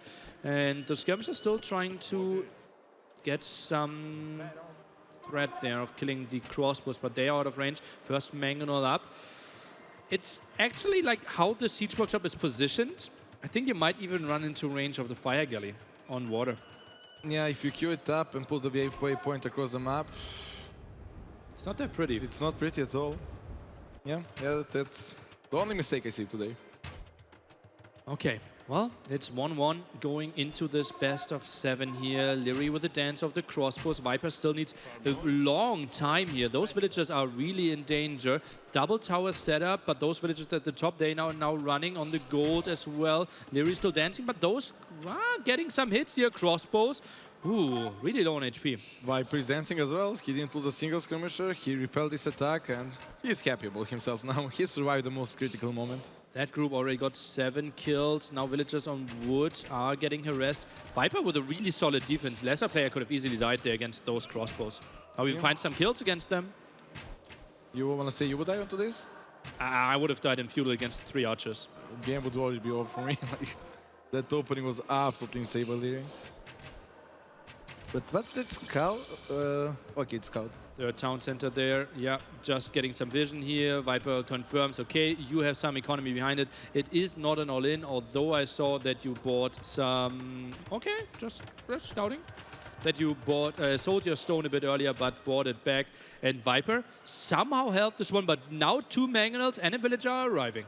Yeah, it's so crucial. The Viper scouting is like that's his identity basically. He sees everything. He sees there is a TCS now with the starting scout. He saved it, and now he will react properly. Like if he didn't see any TC, I'm sure he would already drop Monastery and probably do Redemption as well. Yeah, maybe defensive siege workshop, maybe send some more villages on stone, think about more towers, already has 2 there, so bought quite some stone for himself. Those crossbows, nice harassment, but won't find the kill in the end. Now some dance there with the crossbows because Mangonels should be arriving. Now imagine if it was a forest workshop, that market would already be gone. Yeah, so true. Absolutely agree there. And then this opens the area. The crossbows could have already danced a bit more against the gold, against the woodland there. And Leary's gold, Viper's gold, he has one to the left, but he also has one a bit further to the right of his base. So Viper can move away if he's getting pushed away from this main goal. This is absolute beauty when you go for the Onagers. Enemy needs to react with the same. So it's like damage is guaranteed that we will at least do the same. We will do same investment. And the elite skirmishers obviously become so much less efficient because they're absolutely horrible against Mangonels. 1 damage there, takes so much time, inaccurate as well. Mangonels now trying to shoot there, but obviously won't find the kill uphill. Yeah, controlling the hill. Doing like Leary is not going for the kill here. He is happy with his boom, his Persian disease, it's faster. He just wants to buy as much time as possible with this attack. Dream scenario, he buys enough time until he is ready to position a nice castle there. 20 villagers ahead. Pretty soon here is Mr. Leary. Gets the kill against 1 villager. And those 2 Mangonels got quite some hits against them. But both survived villagers should be coming over there for the repair. Crossbow still around for protection. And that's such a big area here for the Viper. I think he needs to save his villagers. Get home safe. Yeah, and as you can see, the villager number, it's increasing and increasing. That's the fire galleys that I want to see a bit more. Maybe even having like 2 or 3 galleys there could have been an option there. He already has Botkins. Viper dare to go in. He's one of the persons who, of the players who would actually dare to micro against this Mangonels. With skirmishes, really, I could see it like with something like Chukanu's, plumes, maybe crossbows. He is doing it. Oh, I think that's a risky move. Is it really buying him that much time, though? Feels like a demo could be really good here. I mean, Vice. A demo in the queue. A demo in the queue. And now the fire galleys are coming over. Leary maybe overstepped his welcome a bit. But what for is Leary fighting in the middle of the map for the bot? Like, what? 2 Mangonels down already. And that was clearly a misstep by Mr. Leary. absolutely, like cleaning the pressure. Like 1 Mangonel. Demo. Dodged the Reno. Against 1 Mangonel, you don't feel so much pressure. 3 is the critical number where buildings really start to disappear. Viper goes for TC4 behind this. He is surprisingly feeling comfortable here. Well, he did repel the most important attack. He did kill 2 Mangonels. Now he wants some economy. He believes Byzantine will win in Imperial Age here. Byzantines against Persians. Obviously, army compositions are going to be pretty interesting. Jordan raised the question earlier, like, what is the army composition going to be for Persians? Obviously, crossbow, that only cost wood. And Hussars, maybe Paladins as a gold dump. We didn't spend that much gold in this game here, right? Because, relatively speaking, we had low army for how much economy we have here, right? So, we have a lot of gold still left. Yeah, especially Viper, who is playing most scrims. Nice dodge. He's controlling. It's around here. Crossbows are finding some kills. Micro here, pretty nice. Goes for some ground attack. Crossbows a bit idle because Leary is mainly focusing on that Mangonel. Found some idle eco and more Mangonels are arriving. Viper, can he weather this one? Not going to be too easy. Now goes for more Mangonels himself. Not against 3 Mangonels and Villager repairing with 4 scrims, but yeah, he will at least be able to maybe trap those crossbows. Let's see. I think the crossbows should walk towards the lumber camp, going to the Mangonels. He tries to go to the right-hand side. Feels more natural, but obviously we see everything. Yeah, and there is no ballistics, so the snipes are not the easiest thing here. It's crazy how much damage Leary is getting there from the long-distance Mangonel. Maybe was scared of the counterattacks a bit. Now shoot and kill. Not really happening. Nice movement. And look at how much damage they're finding without even allowing the opponent to shoot. Yeah, they're just zoning each other out. Nice moves, nice move. Viper with the solid defense, anticipated the ground attack. Ground attacks himself, but doesn't find the kill. Scares the Mangonel away, and Leary returns to the favor. 1 for 1.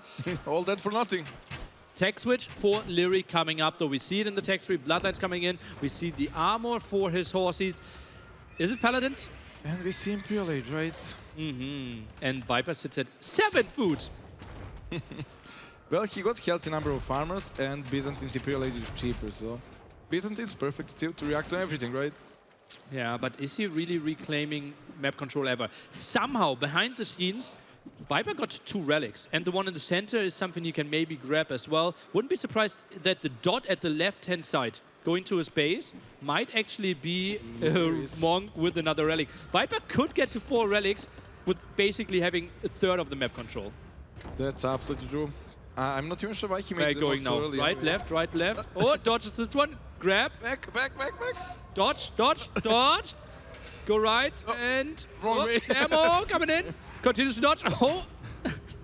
Now maybe goes for the mangonel. 90 damage there, and that was worth it. Nice move by the Viper, buying himself some time. And next monk already in the queue, wants to go there again. Skirmishers trying to come over. Lightcap now being added. Leary, surprisingly, although he has 24 on gold, is going to the Hussar direction instead of Paladins. I don't like that he's absolutely showing his tech switch now. He's like, Viper, I'm Imperial Age, I'm going Hussars, get colors. Oh, but those 2 monks, they could instantly go down, and that is some nice ground tech by the Viper, but doesn't really matter. 1 monk down, 2nd monk down, Mangonel will be killed, those skirmishers are dying as well, and suddenly Viper, he could be sitting at 1 Mangonel army here. That's so much map control for Leary, and now he can dictate the game. And I'm not sure if Viper prepare infrastructure either for stable camels or barracks hulls. He absolutely need that, and he need it right now. What do you think about camel play here out of Byzantines? Probably better in long term because you have mobility, easier to chase the raids. But at the same time, depends on your farm economy, which is not that healthy for Viper right now. Demo there, not finding the kill against the full HP Hussar, 95 HP, and I think they only do like 90 damage. The demo there, and therefore we might see a trap ward the left-hand side, with Leary having a significant advantage in him and already getting chemistry, so bombard cannons could be added there as well. Viper in quite a tough spot. Like, we need to be impressed by Leary's rate here. He split them everywhere on the farms. He knows farms is the only thing that can stop him. Food income for camels to help. Every farm is blocked on the original mill, and he is slowly raiding the bottom. Viper castles are completely out of position. Look at that one. Crazy amount of red dots spread everywhere. So many idle villagers here. Food income not pretty. Look at that. Suddenly we are down to 19 villagers on food only for the Viper. And that's what you said. We need massive amount of food to properly take into Halberdiers. Yeah, exactly. Against that food eco. Look at that. Hello. I know you're from Serbia, but that's what an economy looks like. Now I know. That's why I come to Germany. Okay, hand cannoneers now, in addition to the Hussars there for Leary at the left-hand side as well, knows that Halberdiers will be the likely option. You said earlier, crossbows, the typical answer there for Persians. Why are we going hand cannoneers? Well, he's looking where to drop the gold, and he probably was looking at me all night. Why didn't I go hand cannoneers? Why didn't I go hand cannoneers? And now he's going hand cannoneers. Oh, and game is paused there for a small moment. Viper maybe checks the tech tree, like, what are my options? You go Hussar, you go hand cannoneers. I'm Byzantine. What can cataphracts do? Nothing. Okay, ready. Thank you. Let's go. And Leary says, lol, Roffel, you owned. Yes. Sorry, yeah, they said sorry, go, but the other message was not shown on stream, yeah. Obviously, we need to respect here boundaries. Okay, sorry, Dot. Oh. Now, Leary, if he reads the situation correctly, he will slowly move to the crossbow, right? Yeah. Wheelbarrow only now for the Viper. I would have loved to see that a bit earlier. Villagers could have been saved a bit more. Feels a bit laggy right now here, at least on our end. 3 traps already shooting. Hand cannoneers protecting those. More Hussars are coming in. Leary is in full control. Yeah, Leary is doing an amazing job with the Hussars. You can maybe like see that he's losing them constantly, but he's forcing so much idle time. He's killing villagers here and there. Just look at the amount of the idle villagers. Leary takes it 2-1. That was so well played. It kind of felt like the execution in the early game felt so clean. The faster feudal age timing plus the faster docks. Viper just got overwhelmed at like minute 7 into the game. Yeah. He said this plan is good. And he explained me, I agree it's good. And now I saw it's amazing. It's absolutely amazing plan. Yeah, so clean. And we have seen Persians picked so many times, right? It's a bit surprising that we didn't see them in Frigid Lake and played to that beautiful execution. Also, those villagers at the front, right? And the deep fish. And we even said, like, the only one deep fish but Leary then had the second dog, moved his fishing ship, so it wasn't actually that bad. Yeah, I wonder if that's why he even made a second dog. I believe original plan was just to make one dog, force reaction, land. Maybe he just wanted his fish to be more efficient for longer and, well, then fight with the water. I really like the 2-dog though, because then you can go and like you can just get to 4 fire galleys so quickly.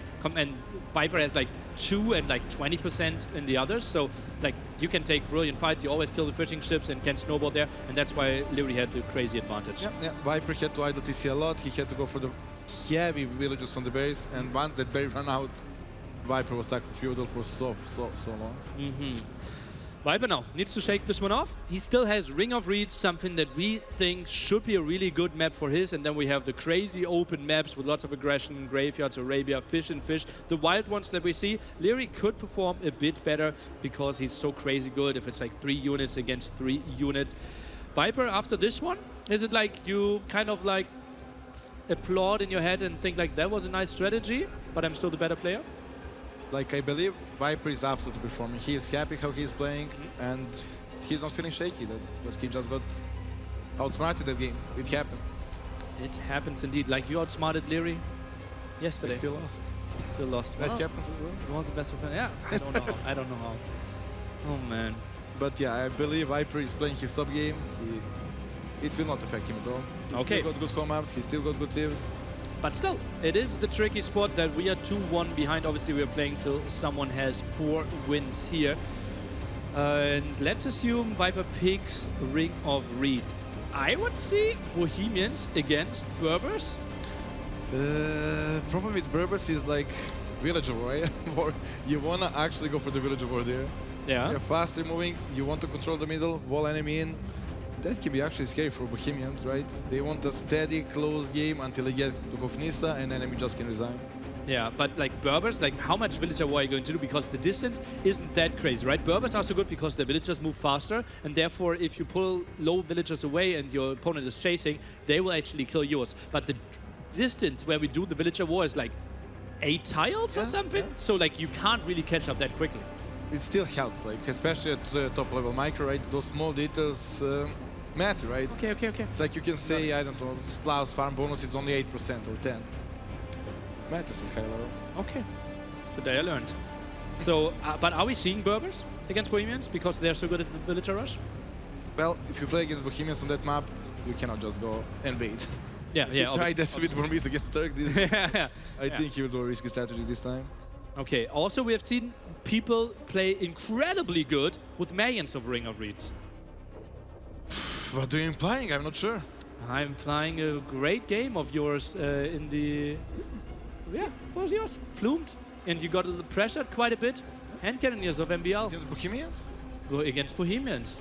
So how good are Mayans if you anticipate to play against Bohemians? I didn't think I will play against Bohemians, to be honest. MBL just randomly took them, right? Okay.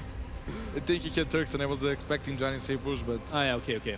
But still, like, Hand Cannoneers and Carthage isn't too far away from Janissary push. And we are jumping into Ring of Reeds, and we see Bohemians, the Civ that we expected out of the Viper against Leary, playing Berbers, maybe trying to contest this area a bit more with the faster villagers. Already in the center, did send 3 villagers, goes for the shorefish. Viper, for now, stays at home. Yeah, Leary right away, established dominance. This is my middle. If you come, we will fight with villagers. And I absolutely agree with that. Like, Viper needs to be cornered to go outside for the fish, and that's where Leary can shy with the Berbers. Wall in the middle, stay well outside, raid or range. That has to happen, or you just die in Imperial Age. Can we see wall in here for Leary? Like, that he sends some villagers forward, tries to block this area off. It's a must? I think in this matchup you just need to control the middle. If Bohemians get the middle, how do you stop that? Okay, well, it could be something like, okay, I go for like Men-at-Arms, I go for towers. Dark Edge Wall-in is an option, Feudal Edge Wall-in is an option. And the Viper, he will... He's walling. Oh, is that an outpost to begin with? Bohemians are Viper's most picked Civ. He drafted them every time he had a chance so far. Okay. Obviously, loves those bombard cannons. And good to know. We'll not give him a chance the next time. Eco advantages, yeah. And now the house, double palisade there, and Viper is putting some villagers against this one, while we see villagers picking those up. Nice move, and this is blocked off. Viper wants a villager war, apparently. Well, he at least doesn't want to get walled in, right? That's the minimum reaction that he can go for. One villager there at the front. No loom out of Leary yet. Goes for it now. Viper just finished it. And also, Viper Scout is heavily out of position. That's probably the reason why he don't want to commit to Village War yet. He's waiting for that Scout to return, and then maybe he'll send like 3-4 extra villagers. Why is Viper Scout there? Oh, Scout could block this one off. Obviously, Viper can delete some more walls, but that would just mean that the villagers can wall behind this one. That's why Viper can't pull those back too far. Viper still tries to fight this one off with 2. The Nervous nearly would have already sent some more. Nice house block here. Maybe the gate needs to be deleted. Oh, Leary tries to go for some cheeky moves. I don't even know what's going on here. Everybody Oh, next house! Right-hand side is open, though. Gate open. Whew, but that just allows Leary to get in even further, no? Well, you can see the house wall behind. It's not like a huge threat, but yeah, he can attack with the first tower, that gold. That looks like maybe Leary will change the plan now. Okay, that's completely open. Well, let's go feudal. No, Leary sticking with the plan. Exactly the same way he started the wall. He will finish them. Okay, nice one. 2 villages at the front. Viper's uptime will be earlier, though, as we can see. Fawned food already, and will drop off some pretty soon. Look at the wood count as well. Men-at-Arms, something that I would expect. Maybe goes for archers here. And goes for the second lumber camp, so no early men-at-arms out of him. And Viper, well, a bit of an esport head check there. Yeah, and that's like crack. Only food for Viper is outside. Middle, Viper cannot really contest, not efficiently. If he tries to break, he will just tower back, and middle is absolutely safe. Now Viper is in threat. He needs to be safe outside as well. But how desperate is Viper now to reclaim that center area? I think it's impossible. To reclaim it cost efficiently. Why can't you just build a tower in the center and go for some archers and just shoot the walls open? I will build a tower as well and send archers around to your fish. And then you're forced to do farms. If you do farms on this map, you're dead. Okay. But like the tower obviously can shoot into the other direction. Then you go out, kill some villagers over there. You wanna play chess with me here? No, I know how good you are in chess. Damn right. Didn't you and Viper lose against Tato and Jordan? And so also the thing to notice is... Let's talk about the chess match a bit more. The wood line in the middle, it's only 50 wood, half. I think Viper has more winnings in chess tournaments than I have in Age of Empires. That's sad. That's so sad. I'm playing this game for 24 years. No. And you're called talent. Nearly feels man. Oh, Viper walls behind, so he does not want to contest that area. You see, you try to play. You see who is right in the end? You. That's why we have you here, Doughty. Well, thank you. Okay, rewalls to that area could obviously mean, okay, he could still go for some army. Lots of wood for the Viper. I'm a bit surprised, but that goes for both eco upgrades, and that could imply that Viper is going for some farms. I guess this farm will finish before Horse Cutter. Drum roll. 175. Ooh, that was half a second. So technically, if this farm was built half a second later, he would have had another 75 food on it, 250. Viper, half a second off with his timing. How much does that cost? Well, 175, 75. It's like 5 wood? 10 wood? No. It should be like 20 wood. Oh, nice open field walling here by Leary. Saved that one and even deleted one to build a stable on the outside. I'm so sorry. Like, I'm showing, I'm not hiding anything from you. Oh, that one is low though. 12 HP, 3 more hits. Leary, don't tell me you're slipping this one up. And he does. Oh no, Leary. Oh, you see him. Oh no, he was like, how did I let that one happen? And the worst thing is now he has to delete the stable or send more villagers to come in. Sends another villager. Scout could get in, more hits here. That's a not full HP villager here as well, 24 HP. Maybe commits against that one. Here is the Viper. 3 more hits needed, but no, he goes back. Oh, that buys the Viper so much time. Leary, that's also the building he needs to Castle Age. Yeah. That delays him so much there. Oh, that's a bit sloppy. That's, I think, first big slip of his soul so far. Didn't you say that with this Mangonel earlier, with the Siege Workshop placement? That's decision-making that I think is wrong. This is just plain... a sloppy one. Sloppy. Yeah, agreed. And Viper, some farms, and we see, look at that, 5 villagers on stone pretty soon. Camel archers in the house. What's the answer there for Bohemians against those? Do they have an answer to those? Who needs the answer to everything? But in Castle Age, it's not going to be too pretty, right? Hand cannoneers are having some solid damage output, but, well, technically, skirms with chemistry. Should be good against Camel Archers. Huge investment, right? Yeah. It's a huge investment, and also Leary doesn't need to like go boom behind. He can drop the castle in the gold area, fast team. Like, controlling that middle is such a big deal, and he also got a stable outside. I would not be surprised if he has like 1 tonight just to be annoying to the fishing.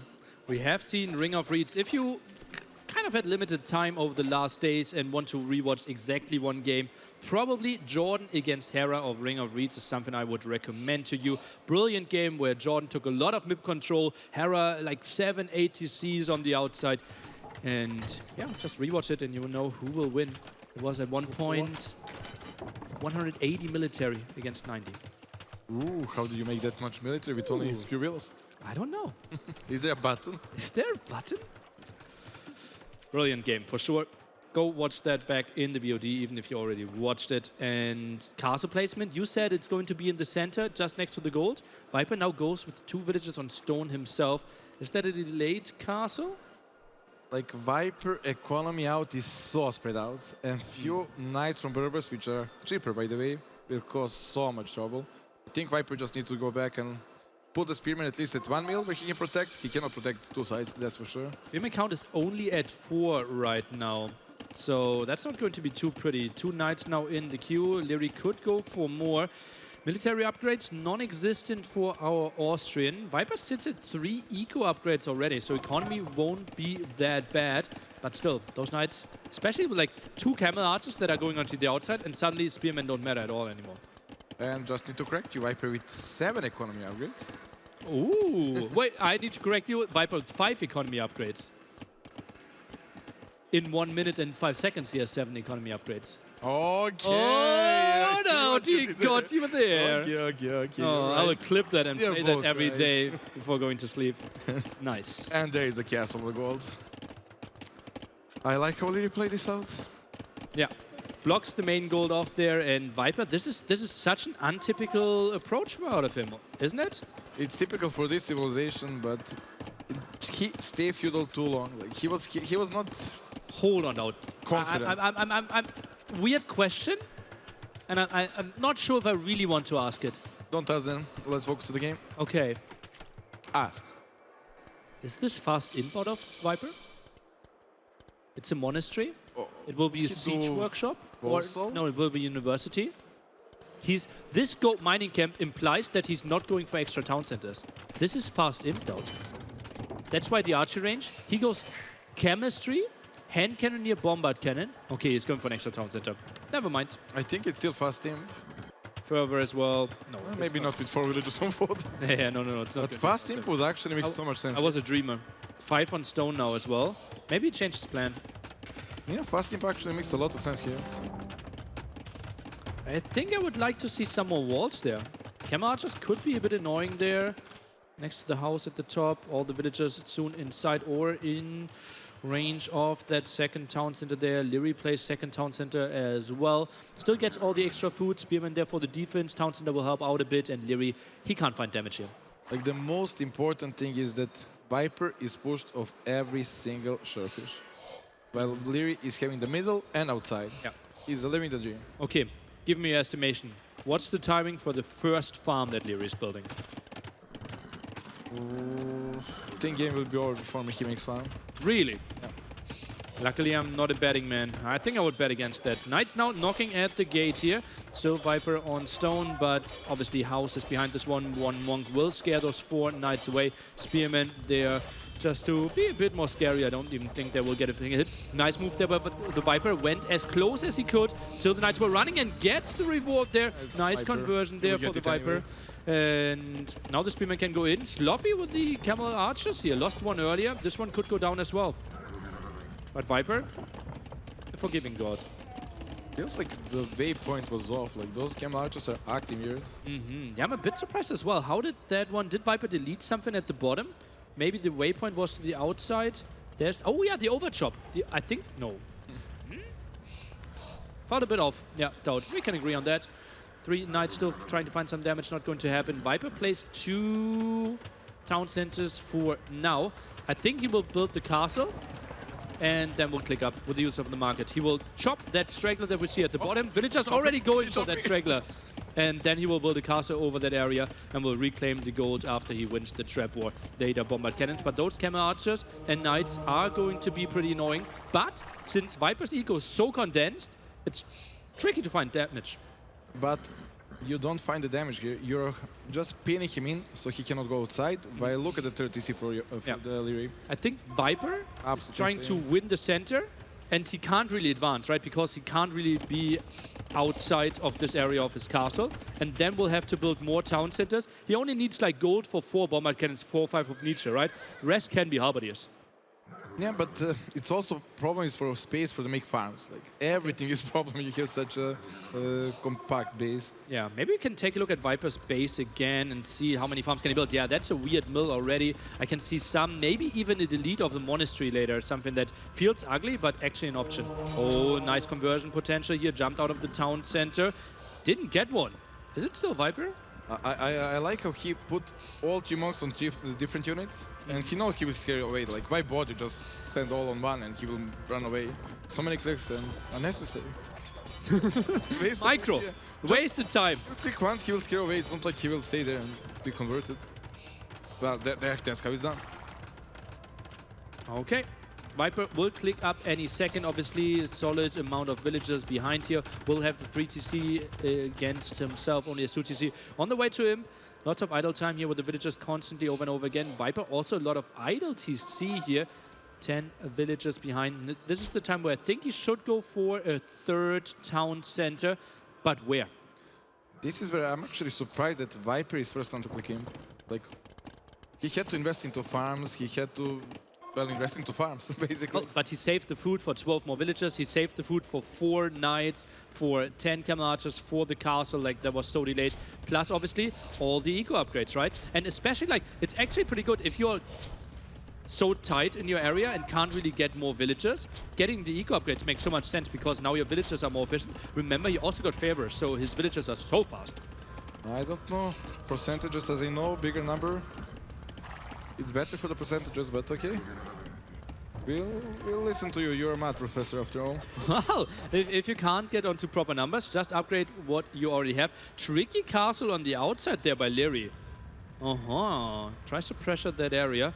Viper is pretty much cornered in now. Is going for elite skirmishes here. A bit of a surprise to me. I'd rather wanted to see this one put into economy. But I can see how like 4 or 5 skirms there with chemistry and maybe ballistics will do proper damage against those camels. Do you think Leary is aware that Viper is up and that's why the 2nd castle is just to contain him outside because middle will be lost?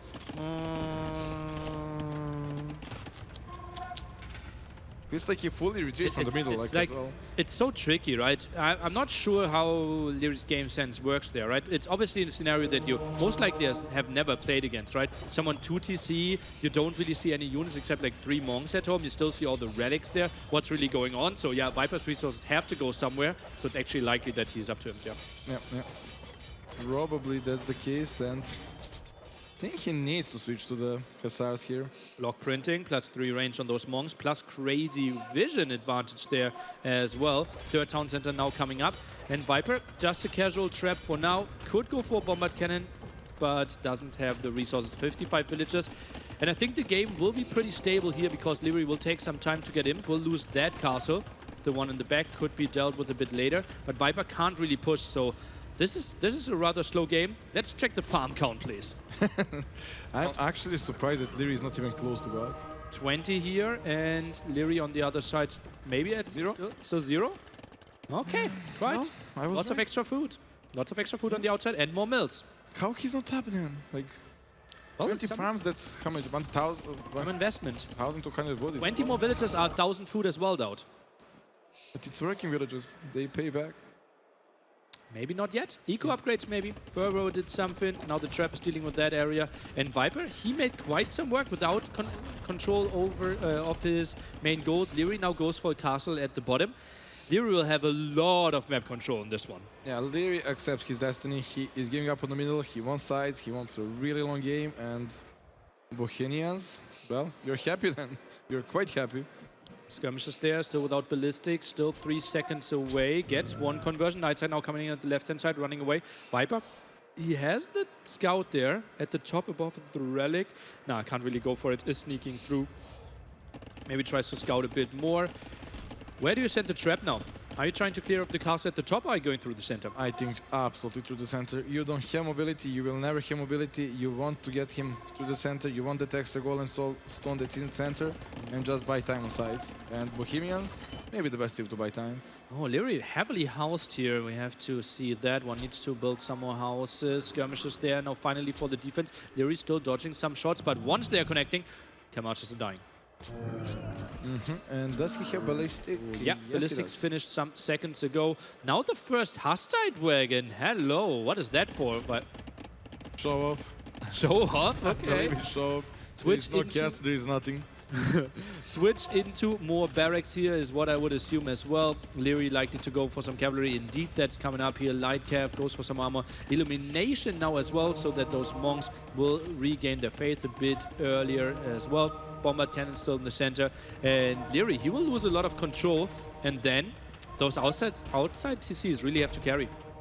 And the biggest issue is the gold. Like, basically, all the gold is in the middle of the map. There is some scattered patches of the gold, but they're quite small and not that many. Lots of stone for Viper in the bank here. Could build a really aggressive castle. I think you could build a castle now, but you can also be a bit more patient. Maybe get rid of the mining camp or the blacksmith here. Those monks a bit out of position. Shouldn't really have any monk juice left. Viper goes for the castle spearman. A bit on the idle side there. Yeah, that was a good moment for Deliri, but at the same time, he's producing the light cap, means he will not be in Pure Age anytime soon. And how do you slow this? Only 24 on food. Bombard cannons around here, and look at that, it's Bracer and Chemistry, right? So the damage output out from those town centers is actually pretty crazy. Viper still without pikemen. Repair there on the Bombard cannon. Scout trying to kill that stable. Will be a long mission. And let's take a look at that. Bombard cannon actually survived. Trap still around as well. And Viper not far away from the pop lead. And those are Castle Age light caps, so the TCs with the Bracer, with Chemistry, they just shred them. They have no chance. Yeah, look at that. Damage output pretty solid there. Pikemen are going to help out as well. Viper now on his main goal. The starting town center of Leary is going down pretty soon. Yeah, Leary has a lot of map control. Viper now at one relic himself though. And now he builds the town center in the middle. Gives him more control of wood and finally some space for farms. Exactly. Viper is happy, finding a breeding room. But to be fair, Leary didn't give him much trouble to stop that push. It's crazy how much army Leary did, right? With the knights, with the camel archers, and Viper deflected with such minimal investment. And the villager number is same, and Bohemian villagers by default better. Actually, are they? I think they're 5% faster. Which is? The This is Viper. 10, this is 15. Yeah. That's indeed correct. And we have the Viper fans being pretty happy with the home match choices here of the Viper, right? It felt like Arena, Ring of Reeds. He came prepared with strategies, and Leary not finding the early answers. But don't get me wrong, right? Leary, 100 villagers here, goes for camel archers, is spread out all over the map. It just feels like Viper has the control over the central area. But Berbers, they thrive when it comes to mobility. I mean, Leary was absolutely prepared for this matchup. He saw the movements, the stable outside, castle in the gold. At one point, it felt over for Viper, but somehow he got Imperial Age, and now, like, Leary without a single farm still. The Shellfish is running out, and he's not even close to the cup. Repairs that castle. That's a lot of wasted stone, but one trap alone, you can do a lot of work against that. Plus the bombard cannon fell, so Leary actually won't have problems there. Ram push prepared at the bottom, and Viper, he doesn't really have proper units there. I don't know that ramp push. I think Hera would not be proud about that one. That's right. I'm not sure if I remember Hera really ram pushing ever. He did few times, and he tilted so much. Like, okay. useless unit. Pike. It's a good reason. Okay, we have proper counters here. Skirmishers are going for the camel archers. Pikemen maybe for the defense against Lightcap, now moving in. Trap could still go down. Well, this seems like a pretty even fight here, but Viper with the castle help is cleaning this one up quite nicely. Leary loses a lot of army. And it's just like throwaway army for Viper, while Leary is putting his soul out into that fight. Yeah, so true. And still the big repair of that castle. So Viper can't advance into the center even further than he wants to here. More gold being taken by the Snake. And oh, this is the push at the bottom, but Pikemen and Skirms are already being prepared. That TC should just focus down the units and villagers can maybe help out. TC could go down, but I think this is a big investment, and a bigger investment than one town center is expensive. Like 6 jumps to kill a TC and will not kill a single villager. So. Plus doubled siege workshop there, right? Plus the light cap that went down, plus the camel archers that went down. This is pushed away. I wouldn't be surprised if Viper replaces it sounds exactly there, but he just goes for the mill. Yeah, he doesn't TC need more makes villages. so much more sense, right? Doesn't need more villagers, right? He wants to save that stone maybe for the next castle. Like, he's very close to be able to drop next one. Okay, I can see that. And he already has army around there. Now goes for the Harpody attack. It's so weird how low the amount of army has been this whole game. But right army, and always at the right spot as well. Oh yeah, that's positioning their unit choice absolutely out of his mind there, the Viper.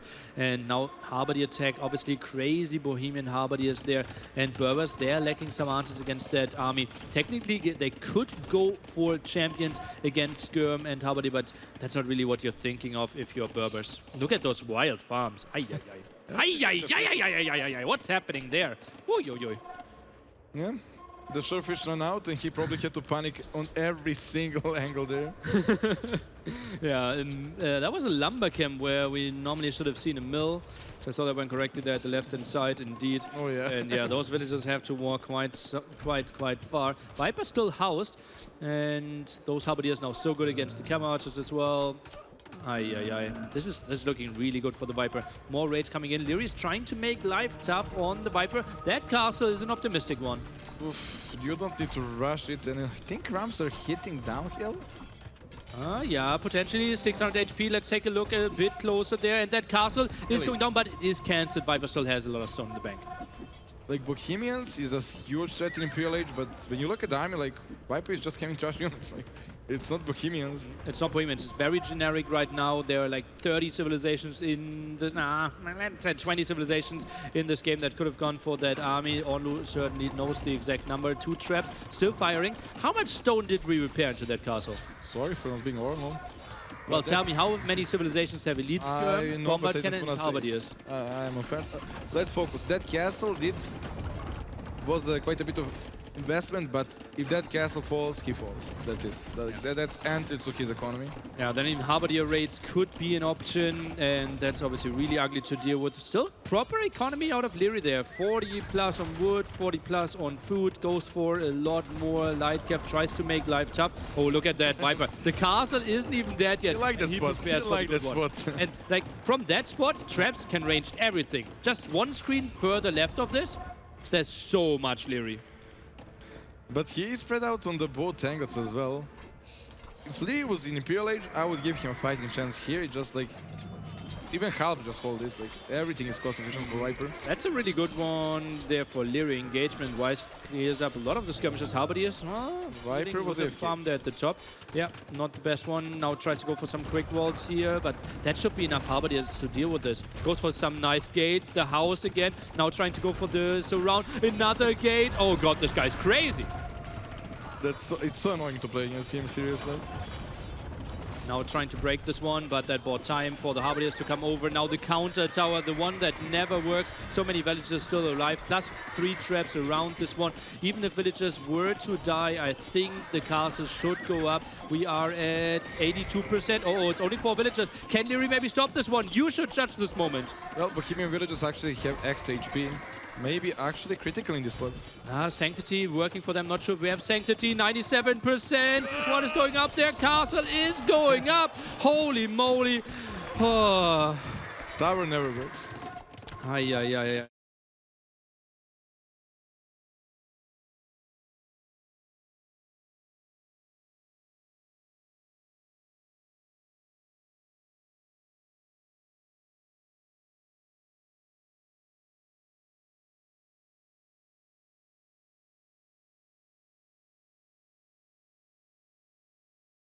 The Viper looking to even out this set. Halberdiers now moving forward, and Skirmishers still trying to take this away. And look at that Viper now taking into champions. What are we witnessing? Why? Like, seriously, why? Halves are doing better job than champions will ever do. Well, maybe because he thinks, okay, I killed so many castles. He doesn't know about the castle at the bottom, maybe. But halves do the job just fine. I guess champions kill villages faster and can destroy TCs and buildings faster, but... I'm a bit surprised as well.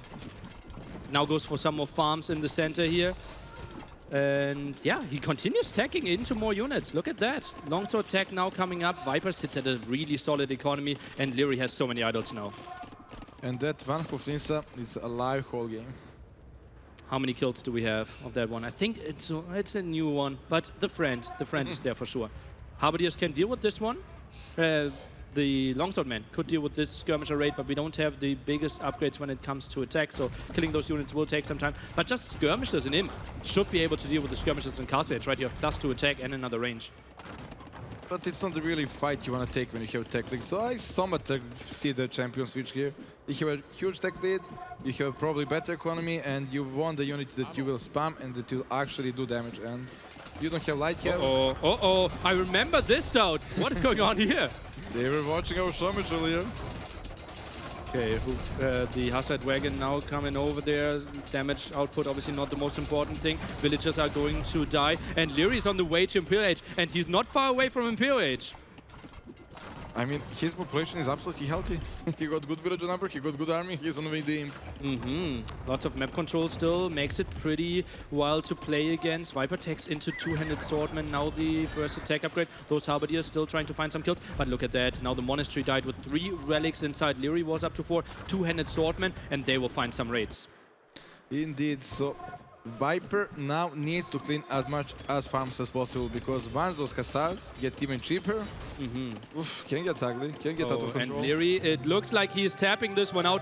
Viper winning his second toe map, evening out the set. Only 3 more games to go as the maximum. Viper has to be happy with how this one played out. So patient. Absolutely agree, but can he be happy that his wins are arena? And yeah, he arena. can. Those are maps in the map holdout. He should be called Clown now. I think it makes lots of sense that he plays the maps that he knows. He should have a big edge over Leary, right? I would rather lose. You would rather lose than winning an arena. Okay, well, you did. So, arena, Ring of Reeds could have been good home maps there. And I love the execution there by Viper. It felt so clean there with Bohemians, with Turks, kind of the civilizations that we saw for those 2 maps, right? And you said, yeah, those are good picks. You already know. Predictable. But, like, what was the answer by Leary? The Berbers plan actually looked insane. The castle was there, denying the gold, the knights were outside, denying the fish. Viper had to farm early with so much little space, right?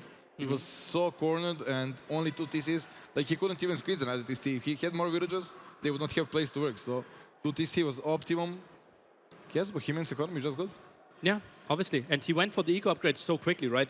He went for all 3 upgrades in Feudal Age, actually, something we very rarely see, and gave up the center. And we felt like map control should have been so good. Obviously, the denied stable there was like really, really good for the Viper. And absolutely love that 2 TC fast team. It's like, I usually do 1 TC fast team or 3 TC, and 4th maybe on the way to him. Never 2 TCs. Doubt 4 TC fast in. It's never 2 TCs. It's either 1 or 3, but that's healthy mix, actually. It was really, really smart. Leary now, the choice. He can go for graveyards, Arabia, and fish. What's your advice there? With those tiers, probably graveyards. It's kind of easy to predict. It will be Lithuanians against Aztecs, and I would favor Lithuanians there a lot. Map is open. If you get the +4 relics, +4 attack on knights. It is going to be Arabia. So I will go for Mayans on Arabia. Yeah, the boys went to Mayans whole tournament. That's like... Yeah. I think that makes a lot of sense, right? We see, like, as you said, Lithuanians for graveyards, probably Mongols for fish. For Viper, it's a bit more tricky on that end. I hope it's Tatars. You hope it's Tatars? Mayans Tatars? Ooh. Show me the way. Do you hope that Leary wins? I want to learn. You want to learn? I want to see how it's how proper player will do that. Okay. Yeah. If you could replay your Mayans Tatar game, what would you do differently? Cannoneers. And Cannoneers?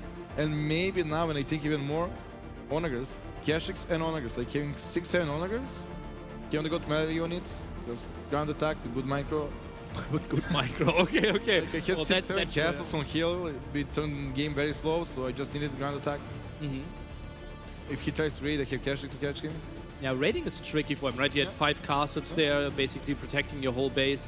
So yeah, that's going to be. I play with Moji every day until like 5 AM. We always go halves onagers against Mesotype. Well, it's a bit different map. Like it's like We made it, Arena. Yeah, yeah. Oh, so the civilizations are going to be Mayans for Leary. How do you know that? The man in my ear Ooh, why don't Yes. you have a man in here? against Portuguese. What are we thinking about this Civ matchup? Portuguese is a new balanced civ that can be a powerhouse now with villages on berries getting wood. It's like 250 wood for basically nothing compared to the last patch. Okay, how do you open Portuguese? Obviously, I've seen a lot of like people now trying to go for pop 18 scout rush there. Is that the play against Mayans? Is that a play against Leary? Like you both have cheaper archers basically. Economy bonuses are somewhat equal. Okay. Somewhat equal, right? You have fast attack, you have the wood from the berries. Would be rough when he eagle switch. Yeah, but do you want to go Arbalest War, Crossbow War against Leary Micro? I don't know. Oh, we are I getting wouldn't- the set that we wanted. It is even after 4 games, inseparable after those, and Viper and Leary now going for the map of maps. They're going for Arabia. Viper with the new Portuguese. They're getting wood if you are collecting berries. Mayans here for Leary, one of his signature civilizations. Ooh, that's going to be pretty intense here. Obviously going up 3-2. Major advantage in a best of 7. Viper with 4 villagers on wood in the back. Is that implying that we are not going for Scout Rush? Apparently so. Like you don't need more than 3 villagers, especially not with the Portuguese now. Is that this maybe the Citeaux build? I'm calling it, like with the villagers being sent on gold there? As the mining camp? Because we still don't have a mill out of a Portuguese player. That's really surprising to me. Yeah, probably a barracks. they're Like trying to they chase? have a cheaper man at arm as well, right? I mean, militia. Okay, now the mill is coming for the Viper, and yeah, cheaper man-at-arm. Well, that's a very tiny bonus, but yeah, obviously an option there. Second board now for Viper coming in as well, and he should be having lots of wood. I'm a bit surprised by this. Maybe man-at-arm opening. Portuguese are 4-0 overall. It's the first time though that we see them in Arabia. I think we've seen them a lot on Sheepfold. Yeah, but like when you think about that, Portuguese is an amazing team. Like even before this this patch, like they have everything. They have good arbalests. They have cheaper gold units, which is absolutely huge. They have good light cavalry units. They have Vitorias, bomber cannons that cannot miss. Like they're good. Yeah, lots of options there in Carthage. We've seen them played to perfection by Hera against Jordan there. Massive amount of crossbows, massive amount of, or not massive amount of knights, but mixed in lots of knights there as well. And we've seen heavy gold army. You use your bonus just so nicely. Yeah, it definitely adds up. Like you, for example, Berber's knight bonus is not that much crazier than the Portuguese for every single unit. Let's take a look. Now, some pushing of deer. Look, let's take a look at Viper's Fog of War, please. What is he seeing? Okay, he scouted Leary, saw the berries there, because that's some late deer push, and he won't scout what Leary is up to. He won't see if it's men-at-arms, if it's archers. Like against Mesotype, I also like to have Scout at home because once you hit Feudal Age, you can chase that eagle out, right? And he will not know what you're doing. And Portuguese now have more than one option. Okay. Earlier uptiming there out of Leary. Plays pop 20 against the 22 of the Viper. Feels like a man-at-arm opening to me. Now 5 villagers onto wood over there. And so far not a single villager on gold. So it is a late scout timing. Or late scout play by Viper. Because pop 22, yeah, we will find build orders on YouTube about that. But that's not really what we typically see anymore.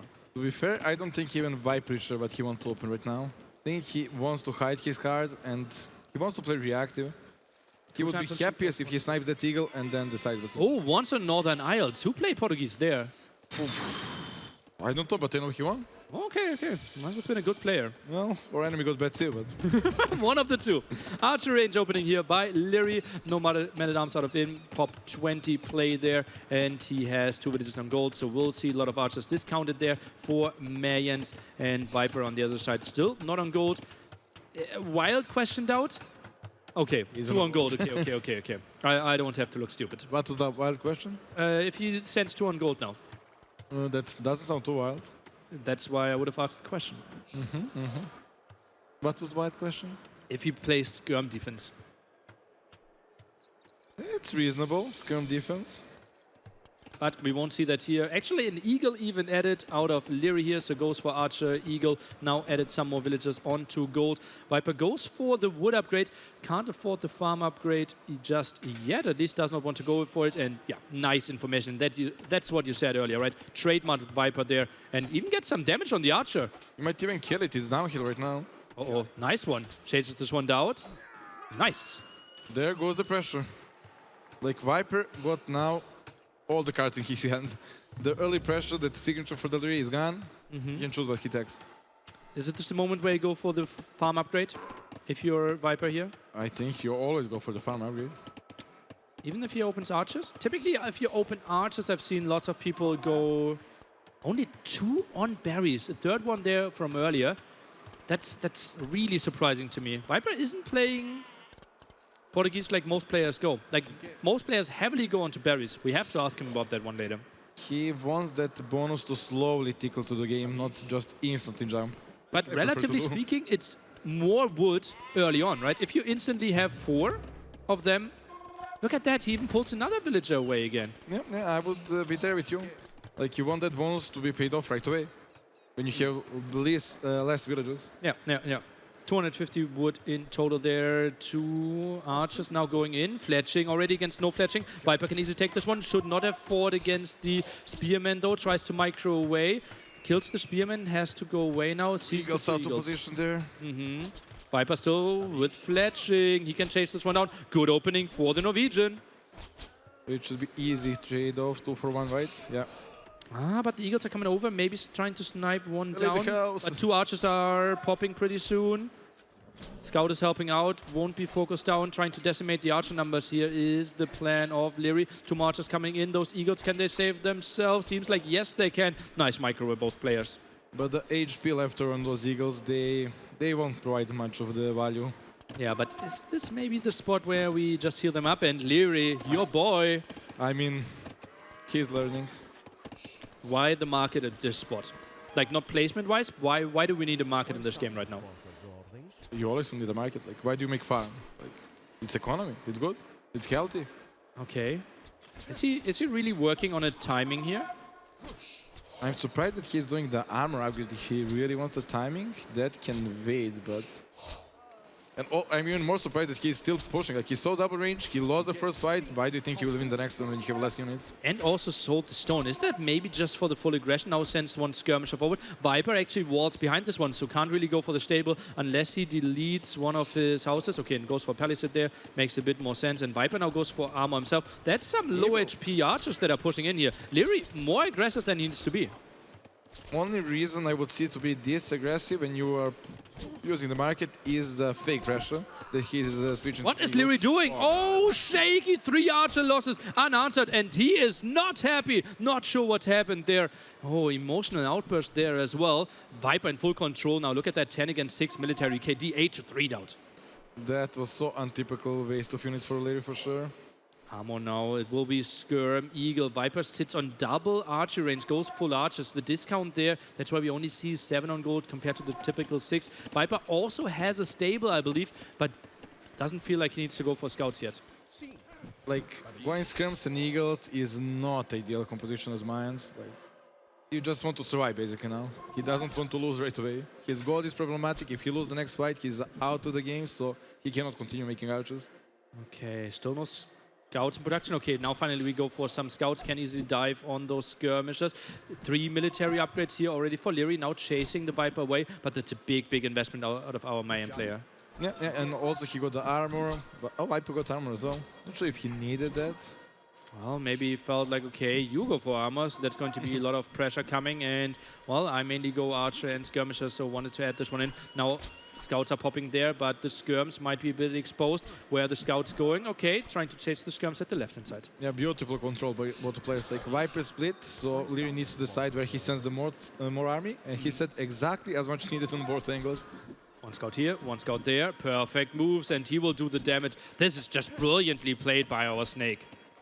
I think by both of them. It's just the Viper had a big lead from earlier. With better kill that ratio. Okay, yeah, probably right judgment there. Leary behind the scenes trying to wall everything off. Could use that scout here. And Leary, okay, just goes for the game pause. Seems like the Viper is having some mouse issues apparently. Maybe was lagging a bit. And Leary, maybe that's a good pause for him, right? Trying to breathe a bit, because that early game was hectic. Like during the game, when I'm in like tournament mode, I don't want pause. I just let me play. Ah, yeah, okay. Leary is like that as well. Even if your mouse is not working? Leary's mouse is working. Yeah, okay. Also, a crazy move here is by the Viper. Idle TC 1 single second.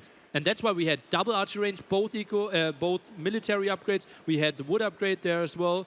And that's the power a bit of the Pop 22, right? That's 1 second more than I would have, but yeah, I agree. I agree. He is on point. I mean, the whole series, both players on the point. Like, we saw a slip off where Leary wasted those archers that he couldn't, well, just run into him. But even then, like, decisions to move skirts in time, still continue aggression, and like all the way of thinking, like, perfect execution and perfect strategic thinking by both of the players. Crazy, crazy move. What do you think if Hera faces the winner of this one tomorrow in the finals? How will they perform against him?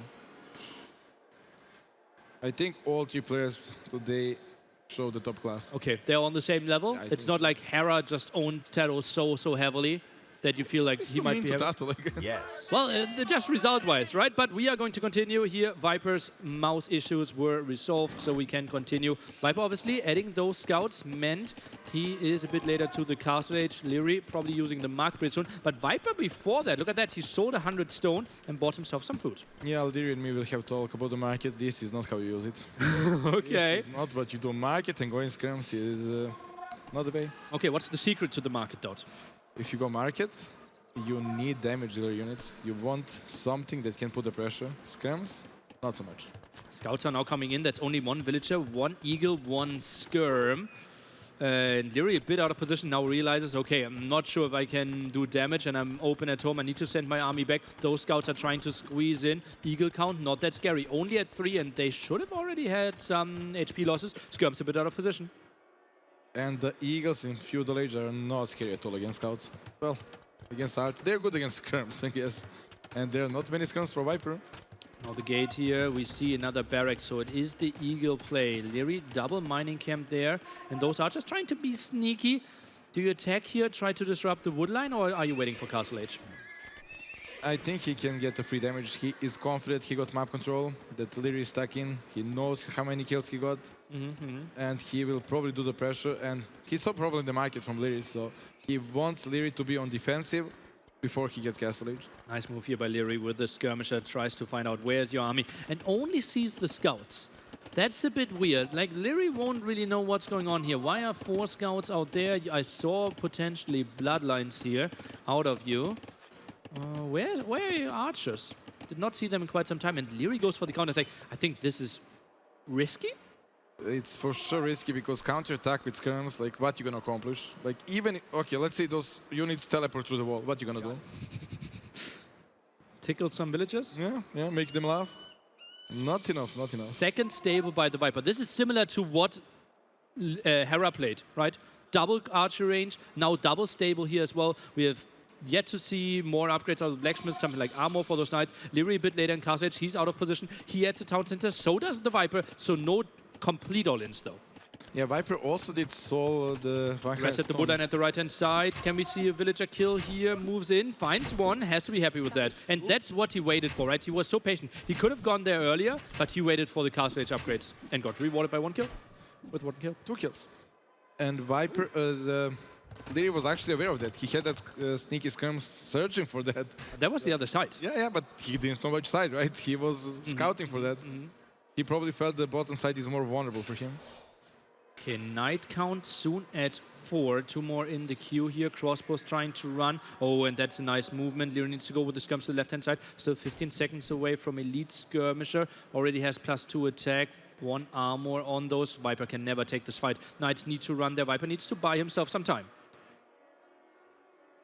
I think Viper is fine wasting those units. He did a lot with that. And it's enough that he force elite skirms, right?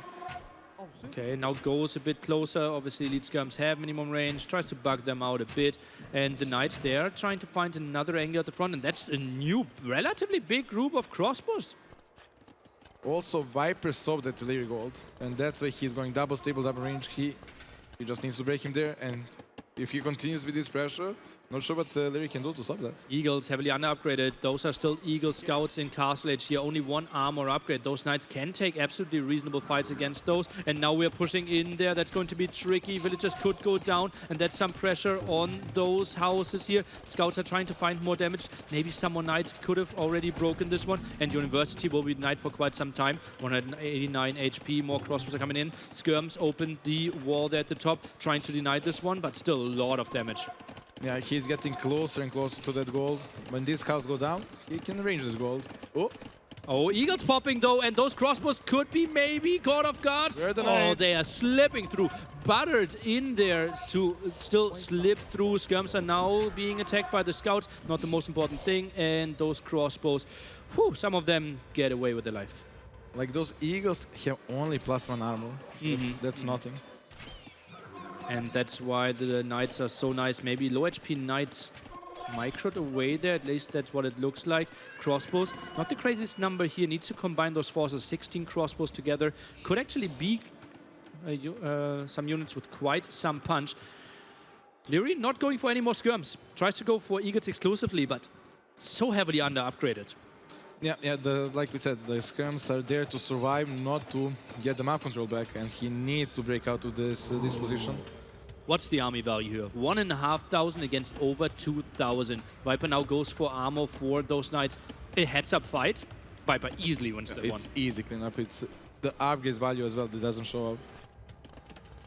Okay, that can maybe still be broken. Low HP house tries to go to the monastery, but that monastery is relatively far at the front. No rewall happening here. Obviously, there's so many crossbows. Monastery delayed a bit longer. That monk will take quite some time. And remember, behind this, Viper sitting on 3 TCs. He's doing fine. Now trying to pressure this area in. That's where the main gold of Leary is at. Yeah, I'm surprised that Leary didn't drop the TC on that main gold, like where Monastery is right now. Viper could potentially camp a bit more here. Maybe just go for the monastery. Skirms behind this one, only 5. That's why he's adding some more. Finally, we see Eagle Warrior upgrade here. Skirmisher still trying to dance. Viper exclusively goes for more crossmen. Doesn't have the food eco to go for more knights. Still some more dance. And it feels like the pressure is just really looking nice here for the Viper. Does some more damage. And Leary, lots of idols forced. Like the most impressive thing is villager number neck to neck. I have no idea how Viper did that. He invested so much, but then obviously Leary, well, actually pretty reasonable with his idle CC time. Okay, I like that one. University now here at the top tries to get ballistics for his crossman. Also, in addition to the monastery, grabs himself some farm kills. And those scouts, they see the Eagles. Always How good in the is right this spot. guy? Always in the right spot. It's insane. I think the main idea was to block those 2 relics, but well, this works though. And now where does Viper go though with his army? Is he going back and trying to defend, or is he trying to combine forces?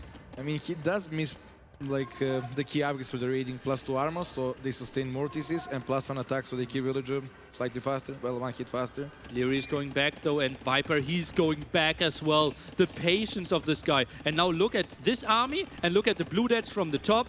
They will combine forces, and then he will attack you with an even bigger force. I wish I was this patient. I wish as well. this is a move I would never do. Yeah. This is like I will give my whole army at the top Typical Viper castle. some blindfolds and just tell them, get here, close your eyes, go through. Actually, they don't need to close their eyes if they have blindfolds, but just get here and pray that the Eagles aren't intercepting you. I mean, I would do the same, and that's why we are talent. Now goes for the barracks here as well. Quite some pressure. Villager still is 71 against 71. Skirmishers around. Still lacking the second armor upgrade. So those skirmishers, those crossbows still doing 2 damage. Now the second armor is coming in. And we see Thumbring. Lovely upgrade there. More damage output there out of the crossbows. And Viper, he continues with this aggression. Is that another stable? Or is that a monastery? Oh, he didn't like that castle. What? Not aggressive enough? Ooh, wants to pressure that area a bit more. Why is he replacing this? Kinda like that hill. Also could have attacked both angles a bit more, right? Is he really thinking? Oh, actually, we didn't even mention it. Organ guns are crazy good against what Leary has. Everything he got right. Oh, that's a good Mangonel shot, though. Holy moly, that certainly did like 200 damage, I feel. And now, look at that, army's really low. I think we might even need to heal this one up. That was crazy Mangonel value. If Viper didn't move this castle, okay, they did give up. Yeah, castle would be up here for sure. I don't understand this Viper farm number. Not healthy at all. How is it even possible? Oh, lots of villagers on gold here. Now tries to balance it a bit more. Could maybe buy himself some more food. Mangonel there to the left side. Going to him, son. This is insane. He will actually hold this very nicely. Weird split by the Viper, no? Goes with all the crossbows left-hand side. Knights right-hand side. He's hoping that Leary does a mistake. I'm a bit scared for Viper here, I must say. Like, Imperial attack scales much better for the Leary because he needs to upgrade Eagle that counters both Knights and Crossbow. Oil gun numbers, still not scary, only one here, not really pressuring the center. And Viper obviously he invested into a lot of army. Now takes into Light Cav. Thinks that the scariest unit on the field will be the Monk, but it's actually going to be the Elite Eagle Warrior pretty soon. I think he's getting too patient now. What to see, but the Viper. And that army split kind of cost him time, I believe, right? If he is at the left-hand side, he can pressure the area. If he's at the right-hand side, he can pressure the area.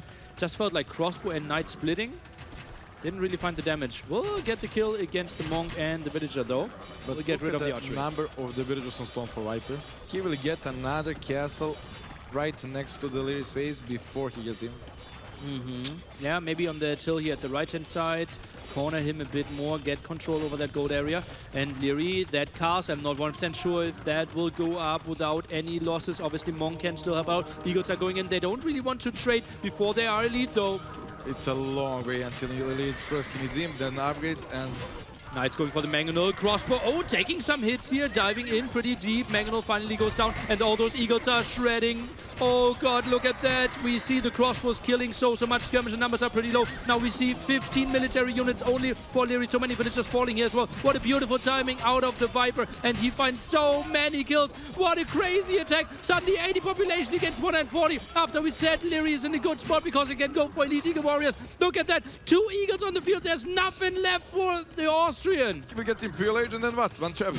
One trap to maybe stall out the game. What a crazy timing by the Viper here. And Leary, that's the worst thing that could happen to him. He had 20 Eagle Warriors. If he upgrades them, he can have such a good spot. And another castle to follow this one up, where we have Wood Eco, Farm Eco, and Gold. A crazy timing gets the Viper the 3-2 lead. It's insane. Like, if he replay that game 1 minute ago, Leary would play differently, probably buy that castle earlier. Viper would be forced to go back. That castle got Botkin arrow as well. Just like, I'm expert. Building castles, right? Start 20 seconds earlier. Start 20 seconds earlier, different game. And he built it so defensively, though, right? It was touching his main town center. You can't go much further back. You still want to trap that forward castle as well. He had Monk conversions, he had the skirmishes, he had the Mangonel. He had so many answers against the push of the Viper, but not enough. Because he was into Imperial Age, it's normal. That's why castle needs to go up. I know. That was a crazy push. And the Viper winning one of Leary's home maps. That's the big question marks that we had. I mean, Arabia is home map of every single player. Except it says Leary over here, and that's the home maps of Leary Doubt. Yeah, it's home map of everyone. I agree. Well, maybe not you. Yeah. Arabia there, obviously, for both players. A really, really strong one. And Viper getting the win with the new Portuguese. They're 5-0 now in the tournament. Yeah, yeah.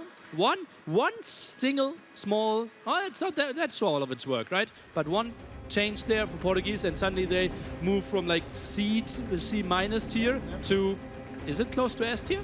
Like, they were solid before. Like, it's 250 wood when you clean whole base. It's not that amazing, but like every bit helps, right? You get better timings. Like, the timing would be maybe just that slower before that bonus, that castle would go up. It's just like, when you look at the timings, it will all add up and that castle will maybe finish. Like, it's crazy how perfected the game is. Yeah, balancing has never been better, right? Yeah. We even get more civilizations, and you see like those civilizations, we are seeing them played, but they don't feel completely imbalanced. Like Hindustanis, strong, but playable. Dravidians in there. We've seen Bengalis banned. Poles. It's like Poles, okay. We can maybe 50 to 33% farm upgrades. Okay, maybe we Maybe a can bit make too much. something happen there. Maybe, but still, best Age of Empires has ever by looked, far. and we see it with the games, right? By far. Yesterday, crazy day. 19 crazy games, and today has been brilliant as well, at least in this set. The first one, obviously, Hera dominating. He's waiting for the winner of this one. That. Like, Tato's a nice guy. Hera dominating a nice guy. And next game will be Graveyards here. And what are we going to see? I think Lithuanians this is Aztecs, you obvious. already Yeah, said, right? That's too obvious. It is too obvious for you. Lithuanians benefiting every single relic in your monastery. Gives you more attack for your cavalry, knights, and lighters. But only up to 4. And It's enough, especially for Castle Age. especially for Castle Age, 4 more attack. When we said the balance is so good, Knight getting so much more attack. But Aztecs, 33% more gold generation for every single Long term relic. is better, yes. What's Kill better? that bonus, Aztec bonus. I mean, Aztecs. if you grab 6 relics, it's like having 10, right? Graveyards, 11 Same. relics spawning there. So how aggressive do you play there if you're Leary? I think he plays full feudal here. Full Scout Archer? Full feudal to get the map control, prepare for Castle Age, to grab those relics. Also important thing, the late finance monastery works faster. It helps like every little bit. Like when he will have 3 monks, Viper will have 2. Yeah. And that's extra relic maybe. Yeah, I've seen a crazy game with Lithuanian played on Graveyards yesterday where the 20% faster monk production really made that monk that popped out die a bit earlier. So absolutely everything counts here in Age of Empires for sure. It is Aztecs, Lithuanians It's definitely confirmed. that. We are jumping into game 6. 2 match points here for the Viper. 4 spot in the Grand Melee Grand Final happening tomorrow. Best of 9. The Viper with Aztecs. Match Here we- point. Match point. Number 1. Number 1. Doubt. How is the approach here for the Viper if he expects Lithuanian player Leary to go for a very, very aggressive feudal age play? Walls. Walls. Lots How of- do you wall this map, my friend? Look at the mini-map. I see one tiny one at the front. That's going to be really ugly, and I think Leary can break this. Viper map is reasonable to wall, but goal spots are really bad. But if you wall, it's so far away. That's like the biggest potato I've ever seen. Yeah. It's like when we are zoomed out, it looks easier. But yeah, you're right. Trying to lame here, sends his Eagle villager forward, tries to find maybe a villager that is alone, or maybe a boar, maybe it's 2 sheep, but not the most fortunate. Scouting even misses that lumber camp. It's like both will have a different approach. Leary needs long feudal because scouts scale way better than eagles in feudal. Viper needs fast castle when eagles start to absolutely dominate the map. And then Viper needs fast imp as well. So he's on a double timer. And also Aztecs, yeah, they have +4 attack for their infantry, but not the option to halberdiers. Therefore, their pikemen, if we get to like pop 200 against pop 200, pikemen with +4, I'd rather want to see halberdiers there against lighters with +4 attack. I think light is quite a good unit even against halb and let alone pikemen. So remember a good story out of the boot camp, where the cook asked you, no, Jordan asked you, Daud, do you like lettuce? And you answered, I like lighters. You don't even remember? I made so many jokes. Oh, okay. I Yeah, like it's that you tricky. remember every single one. Yeah, joke machine. Okay, 2 minutes to go for Leary to reach feudal age. He played pop 17 here, 16 villages, and the scout obviously starting with 150 extra food as well allows this earlier timing, and that's why we see him scout. He sees some gold spots here and should know, okay, 4 tile means you should be pretty close. Obviously lots of gold scattered around on this map. That's why relics are so important, because you can't always have the full control. And Leary actually with an archery opening here. I don't think this is the timing for men-at-arms. Does the Viper have the answer against that early archers? Pop 17? I know Leary loves archers, but is it really the game plan for him? It is the game plan for him. I see the logic to surprise opponent, but sometimes playing just good old meta is good enough. Scouts, obviously the typical opening here for Lithuanians. You already have the stable then, can transition to skirmishers if you wanted to more, and maybe the plan is to open some archers and then add the stable later on. Obviously trickier to get onto the higher scout numbers, but we have seen Leary so careful with his archers, for example in the Sheepfold game, right? how he kept all his archer numbers alive at all times. And now the 532 fuel age timing here out of Leary. Pretty crazy. Goes for the wood upgrade as well. Squeezes that one in. 2 villagers on the archer range. And only one single villager taking gold right now. Yeah, more I think about this build, I like it more and more because you get that fast fuel time, means your range will work for longer, and you will get to that critical amount of archers that they one-shot spearmen faster, and then you can switch to the scouts without any problem. Thing is though, fletching obviously heavily delayed. You have to go up with 2 buildings, and in this build order it is the lumber camp and the mining camp. Therefore, you don't have enough wood for the mill, and your transition away from sheep to berries. I've seen some people crumble there. I hope Leary has this transition prepared. Yeah, I did not notice, did he push deers? Ooh, early blacksmith. What am I talking about? Oh, this will be really tight food-wise for him. It's basically a good old famous tattoo rush. Like, full army, probably will have some idle TC as well invested there, but he will most likely kill a willow. Fletching will finish around the same time as Viper's archery range. Is this a spot where he needs the skirmisher first? I think maybe even Eagle Skirm? I have to play Eagle Skirm, but Skirms without any upgrades. He goes for Eagles first. Oh, that's going to be some brutal aggression. Scout is out, obviously still having lots of HP. Now the berries being contested here, away from the gold. And remember, Viper's gold positioning was really bad. Both of his main gold spots at the front, one even behind his buildings there. That's not pretty. And Leary is super patient. Like, he will not overcommit to that archer to cause him a bit more idle time and lose it. He wants to build up the number. Eagle coming home now. Skirm for the defense. Look at that. Viper, he has basically all villagers on wood. Look at that. 16 on wood for one moment there. 2 on food. Now sends 3 back onto gold. Rushes the blacksmith there. Needs some upgrades there for his skirmishes. I wouldn't be surprised if Viper even idles town center to get those military upgrades. When you're doing builds like this, the starting scout is like the most valuable unit in the game, and Leary needs to control it spot on for this to work. Now Fletching being pushed out by the Viper as well. Wouldn't be surprised. He still manages to always keep his town center running. Pretty smooth build order here so far. Skirm's now getting some damage in. The Scout also some against the skirmishes, but Viper's pushing this one back quite nicely. The Eagles helping out as well. Skirm with the defense are looking pretty damn good. Viper with a crazy good defense. I thought another player would have died here, but Viper's actually pushing. We forgot about one important thing. Aztecs create units faster. Oh yeah, that's so true, and that's why we see those skirmishes and Eagles out a bit earlier. Look at that. Skirms pushed away, and we felt those archers could have found so much damage, but the patience out of Viper again, right? How he went to stragglers. Villagers weren't really idle, especially with the Aztecs. Your villagers carry a bit more, so the long distance there on wood isn't the worst thing. And all of a sudden, pressure into Leary's face, and he had a horrible map with a horrible wood line. And like, because of that early aggression, look at the idle TC. It's like he lost a villager. Oh yeah, true. A solid farm count here already, and that is, well, Leary pretty much out of position there with the 3 archers behind his archery range. I'm a bit surprised those Eagles will be a bit annoying. Would be surprised if they find a real kill, but distraction for sure. Yeah, that's the problem now. And the archers are going to the wrong direction. What's happening here? I think he wants counterattack where those are busy. He doesn't feel the threat here. Oh, a stable behind as well. Ay, ay, ay, ay, ay. And yeah, feels like counterattack is the thing. Goes for some deer there. And Eagles being a bit annoying. Low HP Viper villager will find a kill. Wow. Who said Eagles are useless? No one? I did. Okay. And maybe even another kill if he gets a good micro.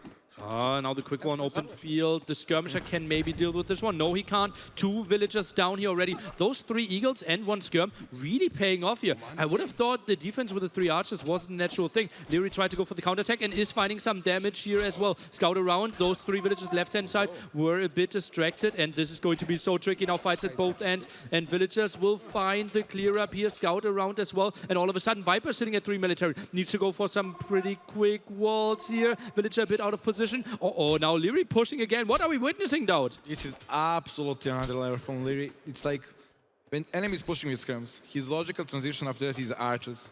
And archers will die to the more archers counterattack. It's absolutely insanely smart play by Leary.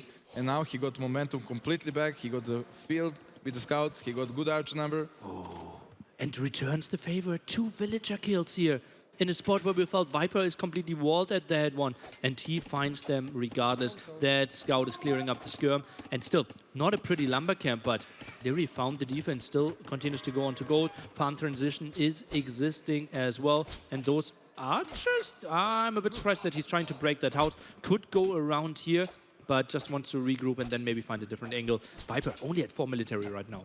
Yeah, that's definitely not. And also quality of the military. Like, just having those 2 scouts in the army helps so much. It gives the vision, it gives you the good first fight, and that tower may be a bit questionable spot. I'm a bit surprised that he rushes it with, like, what is that, 6 villagers as well? Like, the house still has lots of HP. I'm a bit surprised. Forging now out of Leary. Goes for more attack on his scouts. That has to indicate very long feudal age. Yeah, like we said earlier, he wants long feudal, and Viper wants as Aztec Castle Age, where Eagles will actually be way better.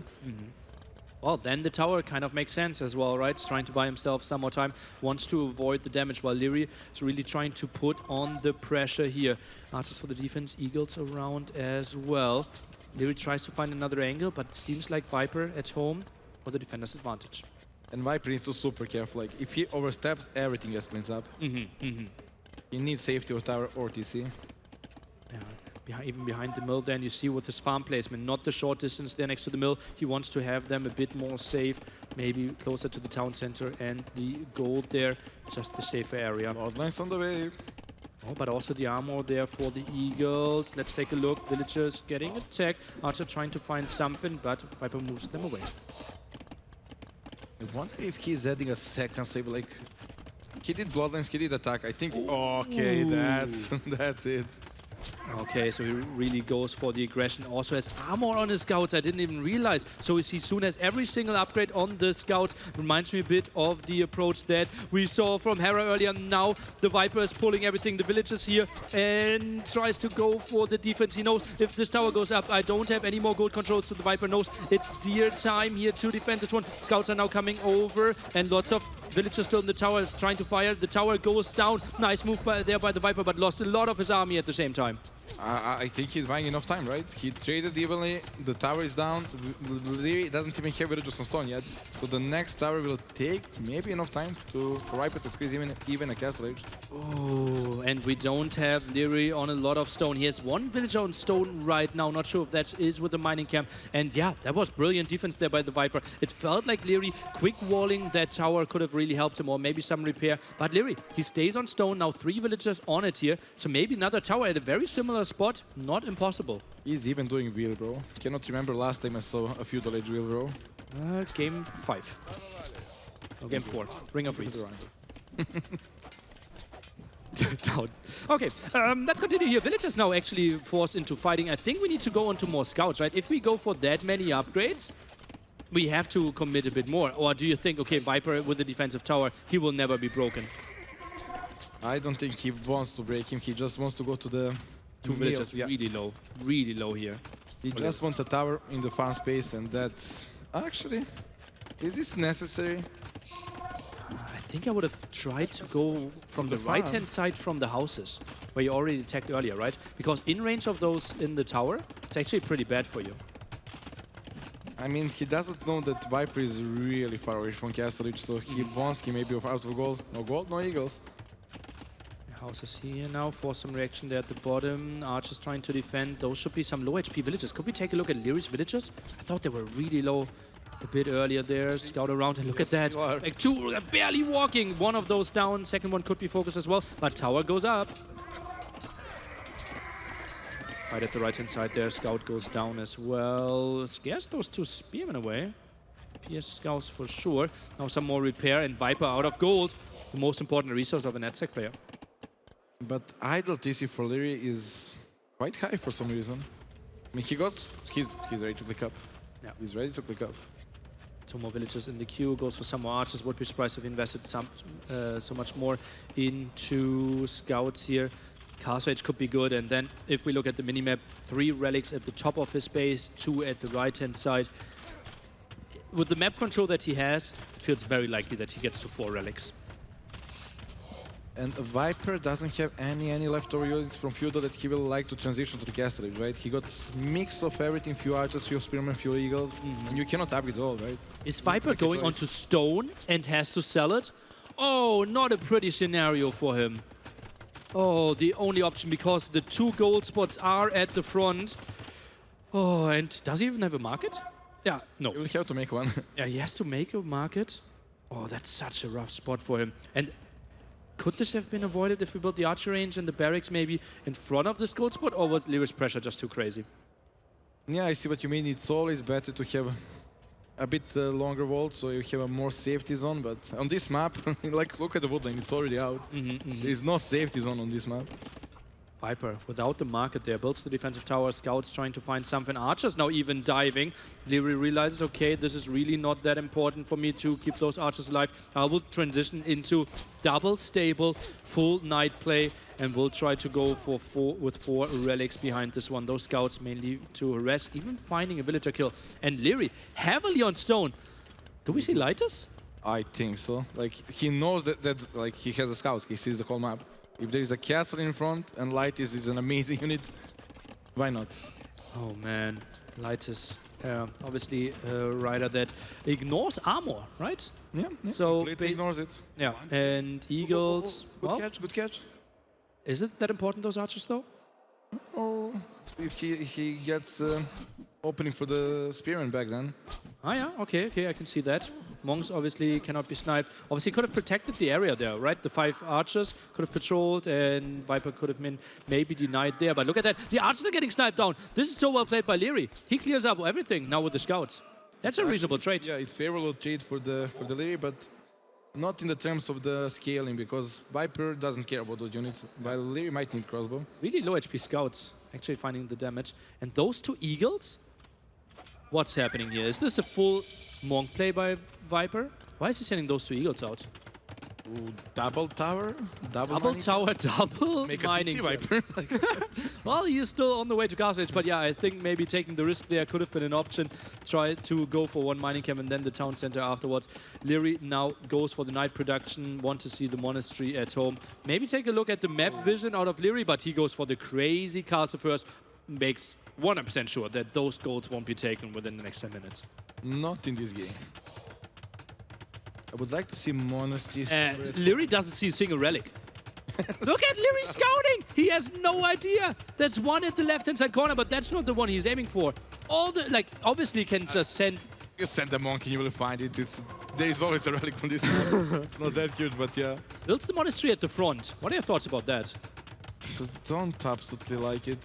Is it to convert back? Because that's not the spot where you want to have, like, monks go constantly. It's not even that now. It's super if you safe. lose that spot later on, you lose the relics, give them to Aztecs. It's just such a risky area. Crazy scouting by Lyri, though. Look at that left-hand side.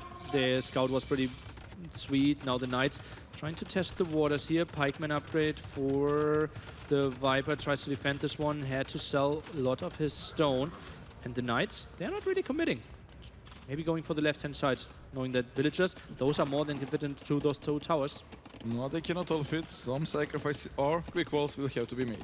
Oh, Stonegate, Maybe Stonegate. better. Oh, nice upgrade there. Knew that those palisades were not enough. Stonegate there. Oh, didn't really have enough wood or what happened there that he couldn't really wall the edge. And yeah, scared the attack away. And now at the bottom, Knights are going as well. Also quick walled here. Viper is on point. Ooh, next monastery, more houses. And Viper, basically with very little army, denies all the damage away from Lyri. But you just the map control. Yeah. I don't see how the Viper ever breaks out. Oh, villagers at the bottom now. Oh, they have to be exposed, right? All of them could die. The wood line here, the villagers. Where do you see villagers on wood line? Nowhere. Just typecaster. Yeah, there is no wood line. There is no villages. Monastery 2 here. That will be 2 relics. And Viper doesn't really get control to all the others. I mean, with 2 relics, with Aztecs, you're happy. Just like take anything that you can at this point. It's 2 out of 5 you're happy with that 6, but 2 out of 11? You would be happier with 11. I don't argue with that one. But against carry units, when you only have pikemen, be happy with 2. Okay, scouts at the left-hand side, still getting a good idea. Okay, you're adding a town center now. Knights are coming over there. Is that another barracks? Looks like it. Viper's base will be really compact here, but how is he ever going out of this? And this is like 3 tiles at 2.4k gold. So Viper, like, he will need to find another gold resource in like 2-3 minutes. Even the woodland is getting problematic for him. Oh yeah, true. Scouts are not trying to dive in. Lots of lighters actually, scouts. dwindling around, getting one conversion, second conversion No. is actually denied, third conversion at the left-hand side, goes through, so And got, light is enter. and now goes for the relic, and let's take a look there, Monk goes down, Lighters are coming in, and Viper in a world of pain, look at this. Like, he doesn't even have farm economy anymore. Oh, Viper is tapping this one out. Leary is forcing us into Game 7. This one is not over yet. Both want to make it into the finals. They're playing so solid. What a crazy game there. Leary, what was that opening? Walk us through it out. Like, this was pop 17? Instant fletching, Three instant archers, archers, instant just waste them. Just didn't do anything. Just wasting completely, but it forced Viper to go scrums. I guess that's good enough, right? And lots of eagles. The development wasn't there. Plus, also the building placement forced. Right? If it's like pop 19, Viper builds the archery range and the barracks in front of his 4-tile gold. And then he can like jump between the two of them. Then the tower rush is not an option, right? Just the map is too open, right? Like, the woodlands are running out fast, you cannot fully wall. The eagles don't have that value, right? Then scouts, Yeah. +1 attack, +1 defense, The bloodlines. The double tower rush, something that's so not Leary, but paid off beautifully because he read the map. He saw the gold spots, he even went for the castle drop in the face. That's not Leary's style either. He knew what had to be done. Decider. Fish and fished out. First match point, declined. Let's see about the second one. Civilizations, it has to be Dravidians, right? Twice. What do we see for Leary? Yes, the Mongols is second best here. Okay, maybe we see something like humans, double archery range. Is that an option? Am I only dreaming? You're on dreaming. Okay, then Mongols against Dravidians. How should that one play out? Do we see another pop 17 opening? This is the matchup Tato and me practice the most. We have like over 20 games. Just that matchup exclusively. Good for Viper and Leary. I've been working to the... Okay, story continues. Okay, It's okay, like- what happened then? It's like Mongols were always winning because they have mobility once they add scouts until I start adding supplies. Yep. And those many times keep grinding forward and he just doesn't get the breathing time to send scouts to raid me. I don't know if they figure out how to stop that. Okay, if you go for like scout archer, like Hera did, right? And we continue with men-at-arms skirm. Is that the ideal army composition? Or when do we need to transition away from that? Ideally, you open skirms because they counter everything early on. But how do you stop? Man, I don't see stopping. Like, Well, did you see the Hera? I don't know how. I mean, I will have to, like you said, to go dominated. I'm don't there know. with you now. Mongols are 8-3 on fish and fish, and the only ship with positive win rate on the map besides one-offs. Okay, so Mongols considered to be the best civ Yeah, on this map. they're very good because there is a hunt on side. So Oh, do you go for that? yeah, because that's why the mobility matters, right? If enemy just stop making many times, only got range units, you go for the hunt. If he sends there, you snipe whenever you like, right? You just have same speed as a range unit, so you don't lose anything and you choose your fight. But you still go for the center as Yeah, Mongols. as the obviously opponent. you have. Okay. You cannot give it free, right? Well, the opponent is giving you the hunt for free. That's because it's far away and you have not mobile units. It's complicated game, really. One day we will talk about that. I will never understand. I know, Nelly. Maybe I'll buy coaching from you one day. Not sure if you can afford that. True. I would not be able to afford that.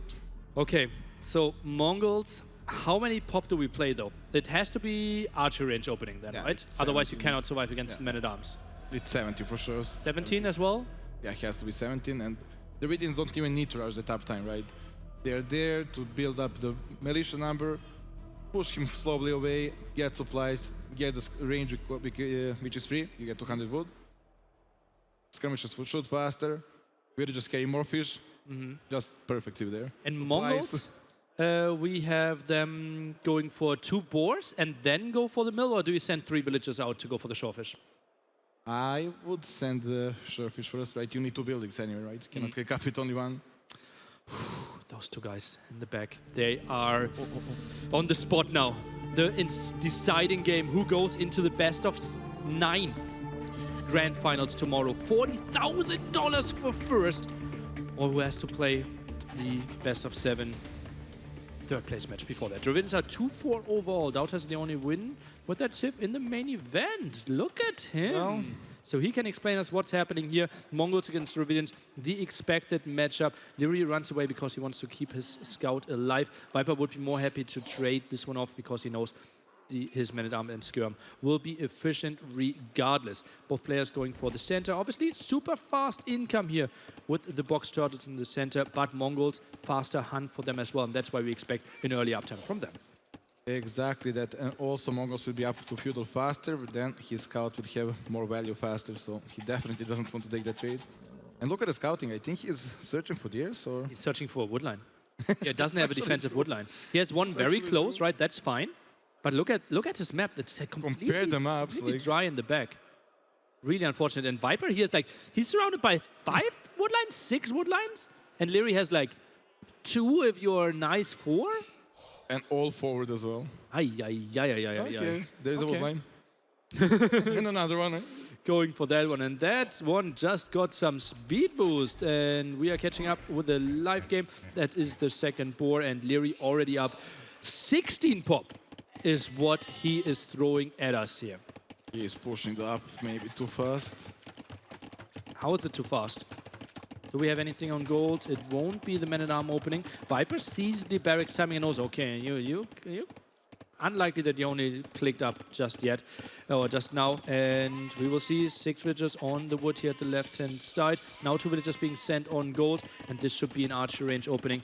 I don't think Viper actually will get too much done with Men-at-Arms, and we are skipping them. This is Viper probably going double archery range. I don't like the range spot from Liry. Usually want it on the edge. Here it's quite vulnerable from the, well, strong early attack from the Dravidians. But yeah, I'm surprised that Viper doesn't want Men-at-Arms. Well, he knows. Okay, Liry, you're very early up with your archers. My first 2 Men-at-Arms won't really achieve too much if you get your archers out, and that's why Viper drops 1 archery range. Is it Blacksmith or the second archery range out? I don't know. Uh-oh. Not used to this style. Viper knows.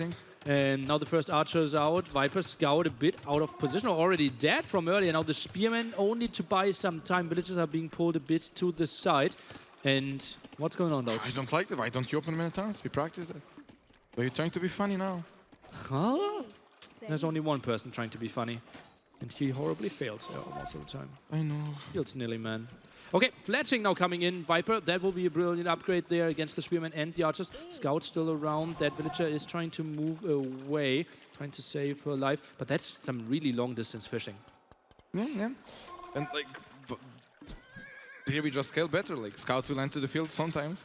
And then what do you do as the Dravidians? Well, maybe try to push with Spearman Skirm here. Takes some HP away from that scout. But still around like 15. Spearman a bit out of position. Blacksmith now out of Liry as well. And you really don't like the skirmish Spearman open. I mean, I hate it. Like, Liry can anytime just go with that. Oh, okay.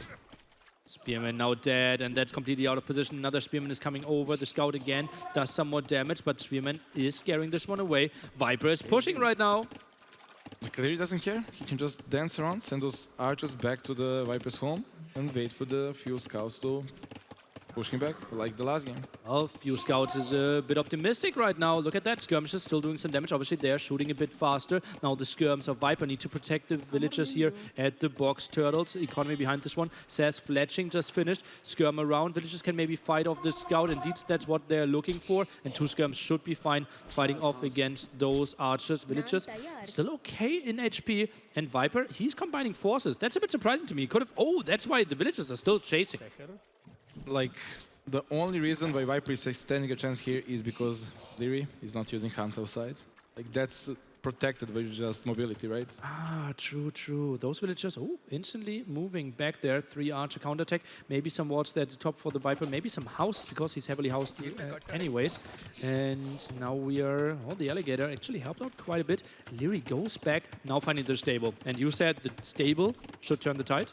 Yes, but not if you lose your only full source, right? That's why you should have Hunt, which is absolutely safe down there in the bottom. Like, you have mobility. He's doing all the good moves, right? He's doing counter-attack with higher DPS units. You just need tower at home with the fish and Hunt. Checkmate. Villager pretty low HP here. 2 down already. 3rd one in some danger. Skirms are trying to chase this one down. And look at that. The villagers are now trying to fight off against the spearmen. Viper should realize, okay, you're really focusing on my spearmen. Are you up to something? Are you trying to go for scouts? I mean, it's obvious Viper doesn't even need to scout. Like, so far his sense in the game was amazing. And here, no brainer, the scouts are coming.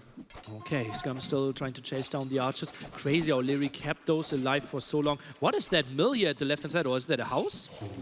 Is that a sneaky move? Or I'm not really sure what those are up to. More skirmishers and archers pushing through the center. And first scout is entering. Maybe ideally he should wait for at least, okay. He did wait for the second one.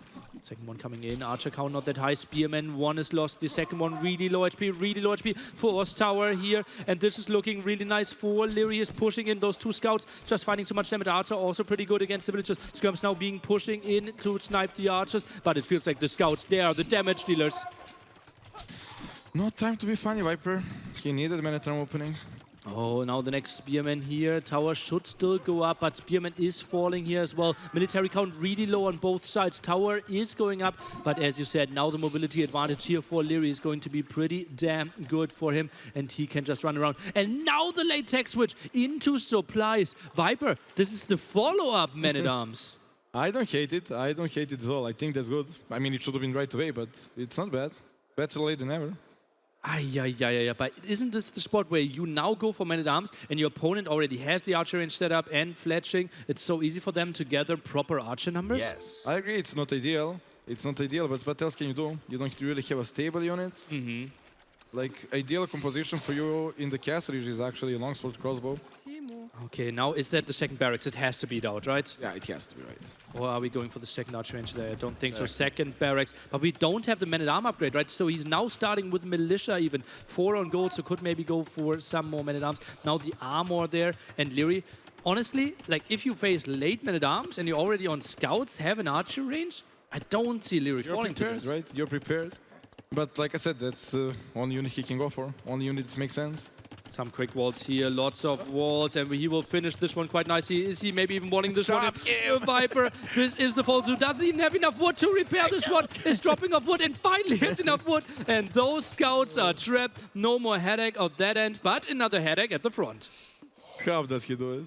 Oh, so crazy. And he would have wanted to house wall earlier, right? But he was all out of wood, and now we can see 41 pop out of 75. Did he prepare that trap in his head earlier, or just like instant reaction? I don't know. Absolutely crazy. Men-at-Arms are now pushing forward here, and that's a lot of exposed area, Doubt. Viper has some threat here. Villagers are trying to fight. Hill advantage with the skirmishers. And now the tower. Oh, that's an optimistic one, isn't it? He does have the enough. But then again, those Man-at-Arms got +1 armor as well. They're quite tanky now. Oh, some walls behind this one. Villagers not being pulled by the Viper. He goes in with the Man-at-Arms, but trades them off against villagers. That means army count should pretty much reset for the Viper. Traded off against the better economy. He is a solid 7 villagers ahead here. Military is pretty even. You are saying Viper is making some questionable moves. I love those. This is absolutely needed. Just needed to be earlier. Oh, and Leary, that tower is not really going up. Maybe it goes a bit later. Those villagers should be really low HP. Men-at-Arms just finding the damage. Double barracks, delayed switch there. Skirmisher Archer still shooting away. And Leary, he misjudged that situation. And it's all his full income is from the middle, right? And he just lost every villager there. He's pushed. They're idle. He cannot produce anything anymore. Low HP villager there in the back end. Viper, he is 9 villagers ahead. Still military advantage on Leary's side. Goes double archer range now, but what are you doing? Those 3 scouts still trapped there. Maybe one archer can deal with them. Oh, it's actually an overchop. Isn't it? He can go for the wood line. That they could go in, maybe rewalling that one. Oh, no, it isn't. No, not yet. Ooh, 45 wood still to go. Most important area, though, obviously the one in the center. Viper needs to build, buy some time for himself. Ooh, what an intense game, Doubt. Crazy game. I can't call it. Crazy one. It's wild, and it's kind of even after all this time, And no? it's the last game as well. I'm getting nervous here for both players. Better economy, more army. What is better at this point? Well, the more time we spend with a better economy, obviously that's better for the player that has the economic approach. Those units need to find some damage. At least they're forcing some time here with the villagers. What do you think about going onto some stone here and maybe get a second tower up in the center? Well, with Viper map, it's definitely possible. Like for Leary, For Leary, not really an option? no, not really an option. He's too open to play with the tower defense, and it's Mongol's way, right? You want to play full open. You just want to use Hunt as well. Nobody tell that guy. Or maybe don't if you're a Viper fan. Armor upgrade now coming in here for the Viper. Has skirms and archers in very low numbers. Goes for some more men-at-arms. The army just looks so much scarier for Leary, but more income for the Viper. But he had some idle TC now. Look at that. 330 against 240. Both players really putting the resources in army and have to accept idle villager time. Yeah, obviously the main source of food is for both in the middle, and they're constantly fighting there. That's not a lot of villagers in the center for the Viper, right? He has 6 villagers there at the box turtles here, and they're getting pushed away again. Bloodlines now coming in for Leary. He really doesn't want to commit with those scouts. Maybe he wants to kill one. Okay, that's a nice pickup though. Yeah, once the scouts get the bloodlines and one armor or attack upgrade, one of those, they are starting to be better than men-at-arms, right? Archer range, look at that center control. Double archer range, double stable, and so many more villagers. Even the farm and the center out of Leary now. Not really sure if that's the thing that we need right now, but so much more control. Like Viper's food income is so much smaller. And the villager number? Catching up. Oh, catching up indeed. Idle TC for the Viper. He can't really keep up with the numbers there. He's so clumped up, and the army control of Leary, the Viper, he found some villager kills, but he traded that off against the army lead here of Leary, and he's maybe even jumping on this. The scouts are coming in here, maybe just trading off against the men-at-arms. Fighting on the tower would be a risky move out of Leary. And he doesn't need to take risks right now. He absolutely doesn't need the risk. He's in the driving seat. He got better units, mobile units. But to be fair, his map is disaster. That might be his downfall. He could obviously move to the bottom part of the map. That's where the big wood is. Those men-at-arms a bit out of position here. Leary obviously won't lose anything. Now the upgrade here to increase the armor for Leary. He's just going for it. And villagers are now even. Now it's basically only important who has more military. And it is not even fair. Is Leary jumping on this one? This could be the last fight of Viper's tournament. That's it. He's jumping. He went for the hill. Takes the hill advantage here. Beautiful move. And that tower isn't really helping out Viper. He's getting broken here. The men-at-arms are falling. Archer numbers are getting decimated as well. But now no archers for the Viper either. Villagers at the right-hand side could be moving in to go for that tower. Viper is getting completely reset here on his skirmisher, on his military count. He is losing all momentum. The middle is super crucial, right?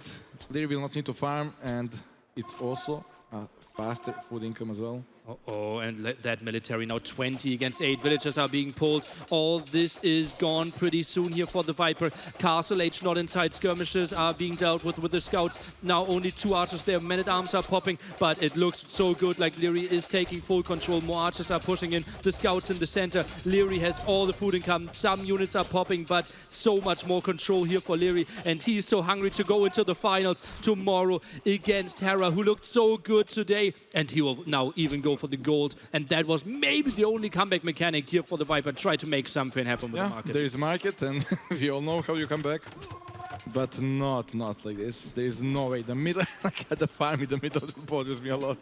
Oh, yeah, pretty nice there for sure. Some archers could even increase there. And now Leary is diving. He wants that W. He wants that grand final. Viper is trying to delay, trying to stop it with the house. But the scouts are in. And that is the GG moment. Leary goes into the grand melee, grand finals, and will play in a best of 7 against Terra. What a crazy run. The crowd is loving it, and so are Leary fans around the world. Crazy performance.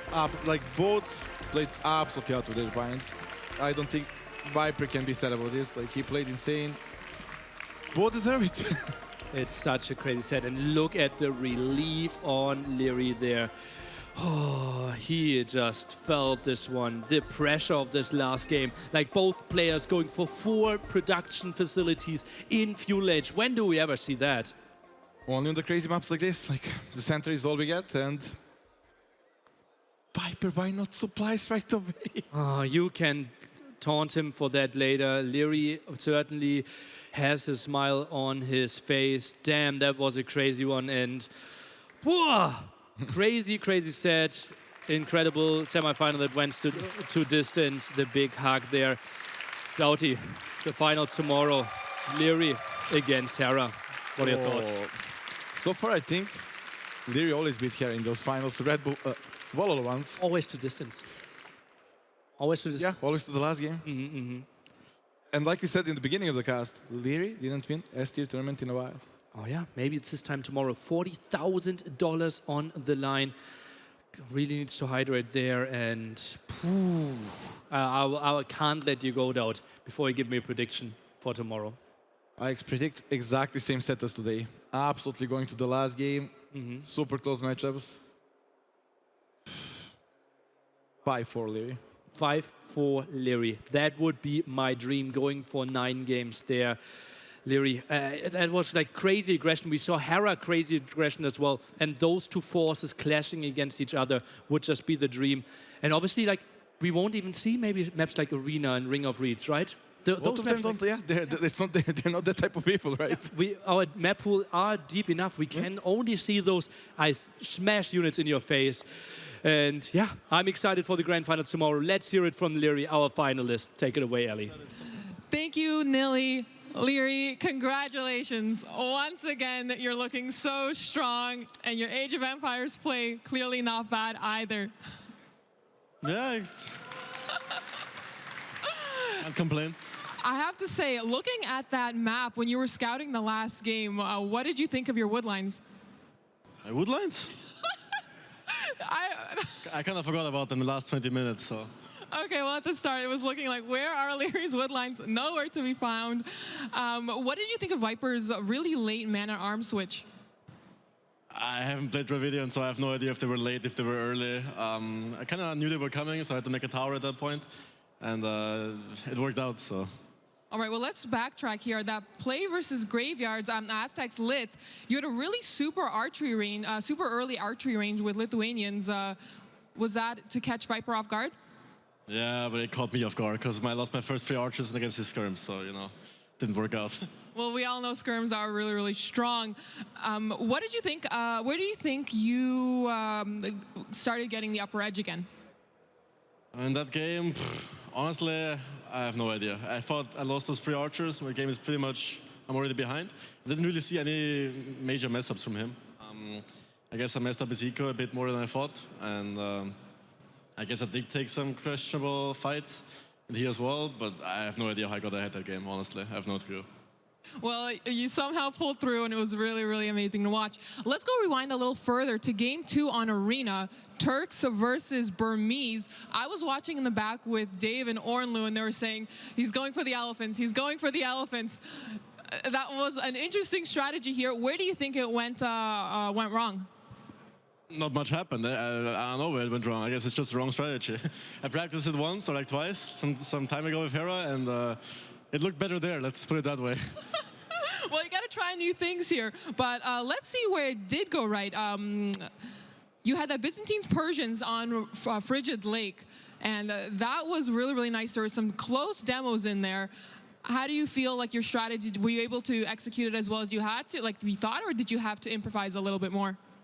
I had to improvise after I lost water again, but I knew his eco couldn't look any good, so I knew I had the upper edge on land economy. Then I also saw his eco and his Byzantines, so it all plays together. So going towards the final tomorrow, up against one of your teammates, Hera, do you think statistically speaking it's a really good matchup, historically speaking a good matchup for you? What are your thoughts in this regard? Around the top level, top 3, top 4, there are no good matchups. It's just on the day performance. It can go either way. Every set we had was like 4-3 or like 3-2, so there's no favorites. There's no historically good matchup. Well, we're going to wish you the best of luck going up against your teammate Hera tomorrow. And let's throw it back to the analyst desk for some more thoughts. All right, thank you very much, Ellie. Oh my God, what a beautiful round of 4 match. A big congratulations to Leary once again. I mean, that made the whole day worth it, right? I mean, we went to Game 7. It was Viper versus Leary, the El Clasico of Age of Empires 2 matchups. And, like, the way they unfolded too, right? Like, it was top level Age of Empires. I think the Arabia game was amazing for me, right? I was thinking Viper wasn't pushing enough, and then suddenly decides, oh, I want to push, and he denies that castle from Leary. Game over. Game 2, Ornlu and I were like fanboying over there about the strategy choice from Leary, and then the response from Viper was absolutely amazing. And then even Fish and Fish, like Leary just overwhelming after Viper killed so many villagers. So that was peak Age of Empires 2. I think we're going to see even better tomorrow with Hera and Leary. Man, yeah, I know they're both in such great shape right now. But let's go over this match a little bit more. We do have some replays from it that you guys can talk us through. So let's go ahead and bring that up. So first game, I mean, Huns, Orlu. Yeah, it's, I believe, the first time we actually saw Huns played in this tournament so far. Super aggressive game on Sheepfold, kind of what we would expect to see.